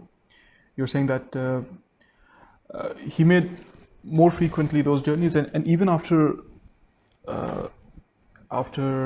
the beginning of his prophethood, even after that period, he used to still continue those, and he used to have conversations with people of different religions over there, and perhaps those converts also. That is also perhaps a reason for the later mass conversions, or well, of course, I mean, mass conversion didn't happen. I mean, until very late, perhaps. Yeah, I think the Prophet was preaching in Palestine and Syria during his own lifetime in Jordan, and was going up there regularly on these trading journeys.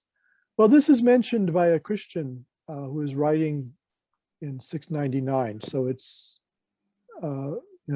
70 years after the Prophet's death, or 60 some years after the Prophet's death. He said that the Prophet continued to go up there for trade. And the Muslim tradition doesn't deny it, they just don't say anything about it. But I had a Muslim friend in Egypt who asked me one time, he said, how did the Prophet make a living once he started getting his revelations? Well, if he had been a long distance merchant, probably he continued to be one. And there are some signs in the Quran that the Prophet was up there.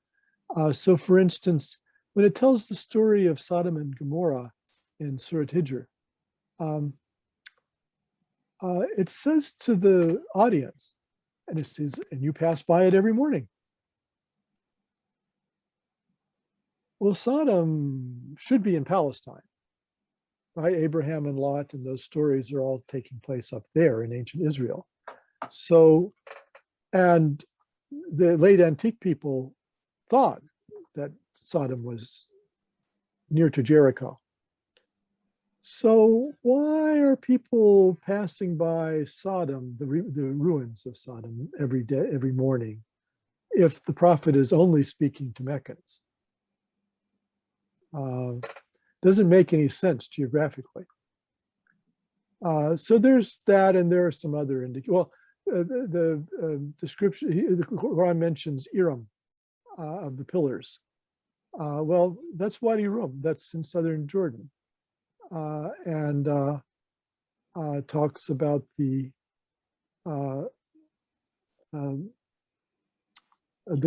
works of the Banu Ad. I think it's talking about the Nabatean ruins, and another evidence that the prophet was passing through those regions, that he's talking to people about them, and sometimes I think he's talking to local people about them. It's not something that we can conclude with certainty, but I think there's some evidence for this notion that the prophet continued to go up there, and that's how I situate his visit to Jerusalem. I think he probably often passed through Jerusalem, and I think he had a vision when he did so, maybe in 617 or so, when he was there at the Temple Mount, and that's how Jerusalem gets positioned in the Quran as so important. I'm also wondering the Quranic discussion of Christians, especially when it's speaking highly of them. Would you say that it is perhaps referring to those Christians that the Prophet would have encountered over there in the Roman Empire? Because you also mentioned in the book that the most probably the Christians in and around Medina were Miaphysites, and they had their alliances with Iran, and Yeah. perhaps they might have been hostile to the prophetic. I think with regard both to Christians and Jews, they both existed in Hijaz, and both of them produced allies and enemies for the prophet. So I don't think the Quran has anything against Monophysites or Chalcedonians. I think the Quran thinks all that is silly. Is Jesus two persons in one nature, and two natures in one person, and you would kill people over that? So I just think that, the archaeology is showing the likelihood that there was a big Christian population in the Hijaz. And there is a Meccan surah which seems to refer to Christians. And the later Abbasids somehow didn't believe that there were Christians in the Hijaz. And so they knew that there were in the city of Najran, which is at that time was Sasanian Yemen. And so whenever a Christian shows up in the Sirah literature, they come from Najran and visit, right, in Mecca or Medina. But the archaeology is suggesting that actually there were a lot of Christians in that area, and probably they were all around the prophet all along. The Sirah doesn't mention them, but the Quran seems to. So I think there were some the Quran praises as as true believers, and who seem to be favorable towards the Quran. And you have this Surah Al-Ma'idah, you have the verse which says that you will find the closest in love to the Muslims to be the Christians, and the most full of enmity to be the Jews. So that's, again, probably reflecting the geopolitical environment. The prophet is pro-Roman. I think he did preach to Christians up north in Damascus and Basra and Jerusalem. And I think the Quran shows evidence of a much deeper familiarity with the New Testament than has generally been recognized by academics. It's hard to see sometimes. It's hidden because it's in Arabic and it's paraphrased, but it's there. Well, I think we've had a really interesting and a wide-ranging conversation, and really lengthy one at this point, I suppose. And yeah. Well, thank you so much, Saad, for this. Really, I found it a fascinating conversation and a very deep one. And I appreciate your going deeply into the book. Yeah, I was just going to mention that before we sign off, I would like to ask you a few more questions if you are up for them.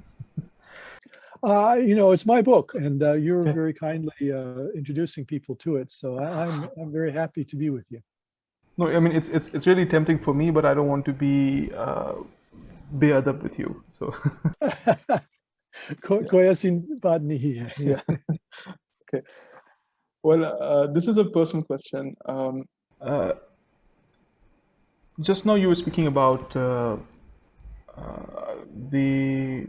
I mean, this is something you mentioned in the book as well, that the idea of the prophet borrowing from the narratives and the sacred history and the stories of those regions and of that vocabulary. That idea seems commonsensical, but a certain reading of that idea might see it in binary terms. Either you believe that the prophet took it from there, or you believe that it is from God. And this is something you just mentioned briefly in your book. I wonder if you can elaborate on that a bit. You know, how these are not necessarily mutually exclusive options. Yeah. Well, first of all, I wouldn't use the word borrowing because that implies that it's not native to him. Someone who grew up in Mecca in his area to the Roman Empire and down to the Sasanian Yemen, probably as well. That was what he grew up with. That was what he knew. That was what the people around him knew. So he didn't borrow anything.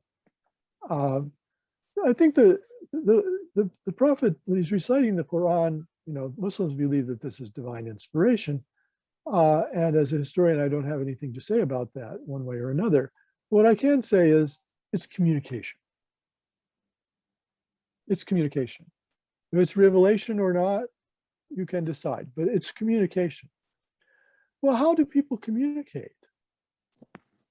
They have to have a common language. So, and the Quran boasts about this.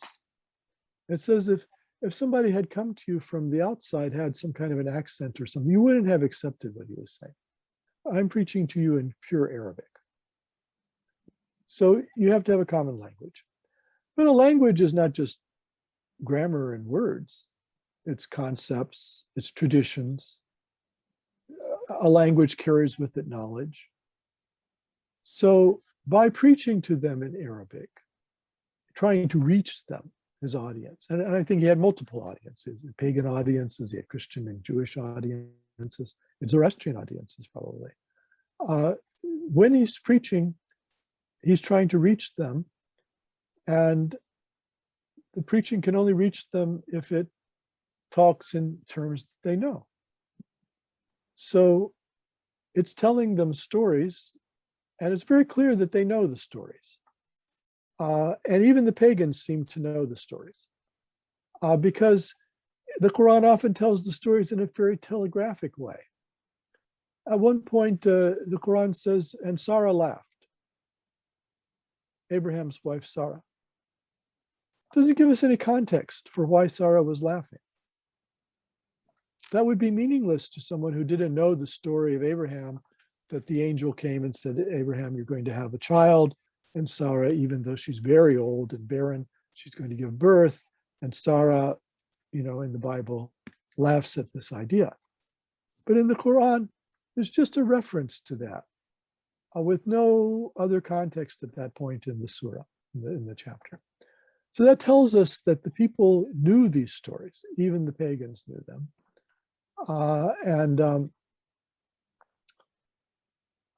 And that the Quran was deploying the stories to make spiritual points to them, to teach them ethics and spirituality.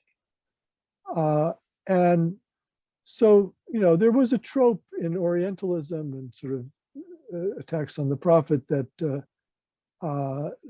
he borrowed or he stole all of this material from the Bible. But that, no contemporary academic, I think, would speak that way. We've been informed by modern history and anthropology. We know how culture works. And one German scholar wrote an essay on how original the Quran is. Because the Quran doesn't just retell these stories as they exist in the Bible. It elaborates on them. It's like a sermon. If a preacher gives a sermon, they don't just quote scripture. They make points around the scripture. They retell the story so a contemporary audience can understand it. So the Quran does that, I think. So in the Bible, when the angels come, Abraham wants to be a good host. So he gives them unleavened bread to eat. That's a sign of his generosity as a host. Well, I don't know about you, but I don't find unleavened bread to be very tasty. And I wouldn't think of that as a sign of generosity. So when the Quran tells the story, he kills a calf for them. He gives them meat to eat, which is what pastoralists in Western Arabia would consider generous, right? I've been to Arabia, and I've had sheikhs bring out the platter with the whole goat on it and the rice, and that's generosity. So when the Quran tells the story, the angels don't get unleavened bread; they get a Arabian-style platter with meat on it.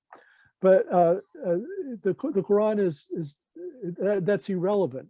Whether that little detail differs between the Bible and the Quran, because the message is that Abraham was a gracious host to the angel. That's what's being said. So I think the Quran is full of these essentially sermons or homilies in which it's using this biblical material. And it's not the only material it uses. It uses Zoroastrian material. It uses traditional Arabian stories, but it does use some biblical material. But it tries to nativize the material. It tries to make it present for its audience. And that's the genius of the Quran. At this point, I'm thinking of the idea of modernist scholars like Fazlur Rahman, for example, where he talks about the nature of prophecy. And of course, this is not a historical question. It's more of a philosophical or a theological question.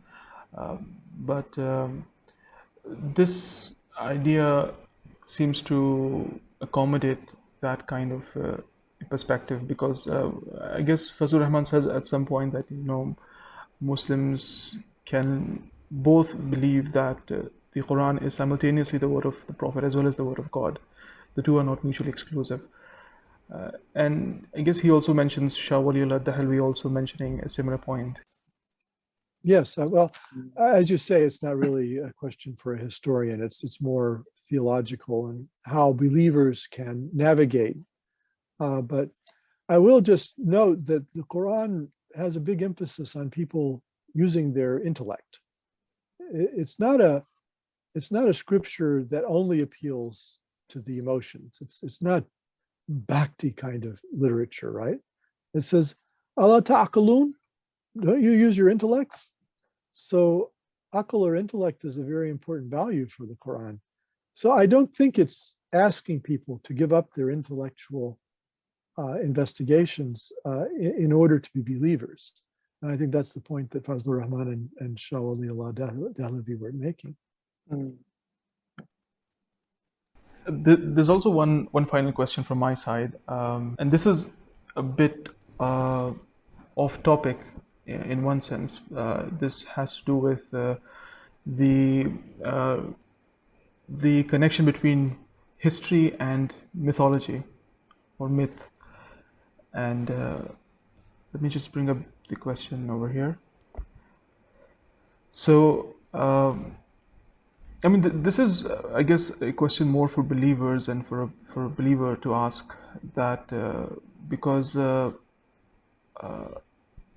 from a spiritual point of view, a lot of the mythology of your tradition helps you accomplish certain spiritual progress, make that spiritual progress. But when you ask questions of history and the historicity, and you come back to a minimum bare bones of the narrative, which is stripped of all the mythology and which perhaps doesn't give you that kind of spiritual direction or that guidance.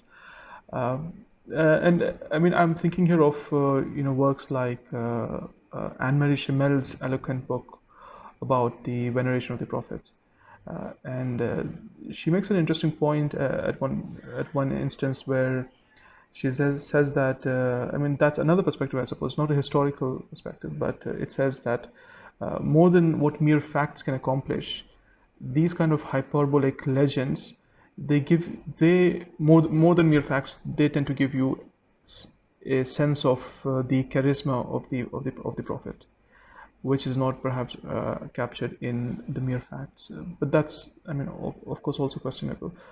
Um, I suppose this is, I mean, again, I mean, I must, I'm repeating the caveat that this isn't a historical question or perhaps a proper historical question. Well, I would just say that, the feature of complex societies is role differentiation. In a village, everybody has to be their own blacksmith. Once you get the village to a certain size, you can support one person to be the blacksmith and the others can do other things. So I think there's a role for various kinds of people in society. And that's how you get academic history. The good people of Michigan pay my salary to tell them the history of the Muslim world. I'm very grateful to them. I don't know if they understand that that's what's happening, but I'm very grateful to them. So I'm a historian, and that's my job, is to try to excavate the history as best I can. And I agree that history sometimes can lack that mythic dimension or the dimension of fervent belief. In fact, I think most historians try to stay away from those things. And when I was a graduate student, years and years ago, it was even not common for a historian to use the word I in his writing or her writing. They would write in the passive, or because they didn't want to put themselves forward. They didn't want to make people have a notion that this was somehow their point of view on things. They wanted it to be more than that. They wanted it to be the best account of the history that an academic historian could get at. And of course, we would be naive if we ruled out biases and personal predilections and meaning and so forth. But to the extent possible, academic history is about washing out personal convictions. And that's why we have a referee system where you submit the work for others' eyes to notice biases or to notice assertions that aren't fully supported by the facts. And so I think mythographers or people who are writing myth or writing about myth are just engaged in a different genre. You have novelists, you have short story writers, you have poets. Poets maybe not very good novel writers. Novel writers sometimes not very good poets. So I think historians are like that. It's a genre of literature. And I think it's important because I think if we can get the best history we can, that would be a firmer basis for people to find meaning and to engage in myth making. It's very dangerous to have a poorly understood text and then to make myths on the basis of that. And I think that has been what happened to some extremist groups. Yeah. Well, I suppose we should wrap it up at this point. Thank you, Professor Cole, for your generous time. You've really given, I suppose it's around 3 hours, is it? We've been sitting for 3 Well, hours. I haven't noticed the passage of time. I've enjoyed it. Yeah, I must also mention that, I mean, the reason I bring the mythical or that dimension is also because you Um, I mean, you have this new translation of Omar Khayyam, which sort of transgresses in those regions. And I suppose you also mentioned that this is distinct from your work as a historian, of course. This is more of an Well, existential. historians study Yeah. literature as well. It's just that they Yeah, do of so course. from a historical point of view. But I translated it from the Persian, and I tried to do a contemporary idiomatic English translation. So, you know, the one that's famous in English is Edward Fitzgerald's from 1859, and it's now very Victorian in its diction. I know South Asians like Victorian literature often, and will quote to me Shelley and Keats and so forth. But I felt that that maybe young people today might not always be able to deal with the Victorian English. So I wanted to translate it into accessible, idiomatic, contemporary English. And the poetry itself in Persian is very simple, and it's of the people. It's something that people could understand and liked. And so I thought I was influenced in my translation by the beat tradition and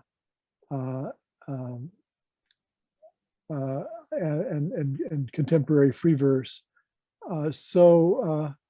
I also then, however, appended some essays to it of historical nature. One, the introduction, is about the vast impact of this poetry on modern American and British letters, on poets and writers such as T.S. Eliot. And then there's a historical exposition of where I think the poetry came from. And I'll leave the audience to investigate that. Yep. And I mean, related to that, you also have, in the past, you've also done translations of Khalil Gibran. Yeah, Khalil Gibran was what we would now call Lebanese. He was from Ottoman Syria, and he emigrated to the United States in 1893. And as a young person, he became a prominent writer and artist, even though he was a recent immigrant. And in the 20s and 30s, his book, The Prophet, just took off. It became an enormous bestseller and a publishing phenomenon. We would now say it went viral. And it's remained popular ever since. But he also wrote a good deal in Arabic for the expatriate Arabic press in New York and Boston. And some of those had been badly translated, some of his prose poems. So I minded that his reputation had been hurt by those bad translations. And so I wanted to translate him again into fluid contemporary English. And I did three books of his prose poems and short stories that way. But I view myself not only as a historian, but as a translator between cultures. And so that takes me to my interest in literature and translation. Well, I suppose this is all we can get about that in this podcast. We'll have to have another one entirely on Omar Khayyam's translation, if at all. I'd be very happy to do that, sure. Thank you, Professor Cole. We've had a really wide-ranging and a really enlightening and a really enjoyable conversation. And the book is, of course, worth reading multiple times, I feel, and worth reading closely. And yep, thank you, Professor, for your time, for your generous time. You're very welcome. Thank you for the conversation. I wanted to ask, is the book readily available in India? Yeah, I mean, I got the hard copy over here. So yeah, there is a paperback, and there's a electronic version but I'm hoping your audience can easily get a hold of it. Yeah, definitely. It's relatively affordable over here. So I mean, even Good. this import. Yeah. Okay. Excellent.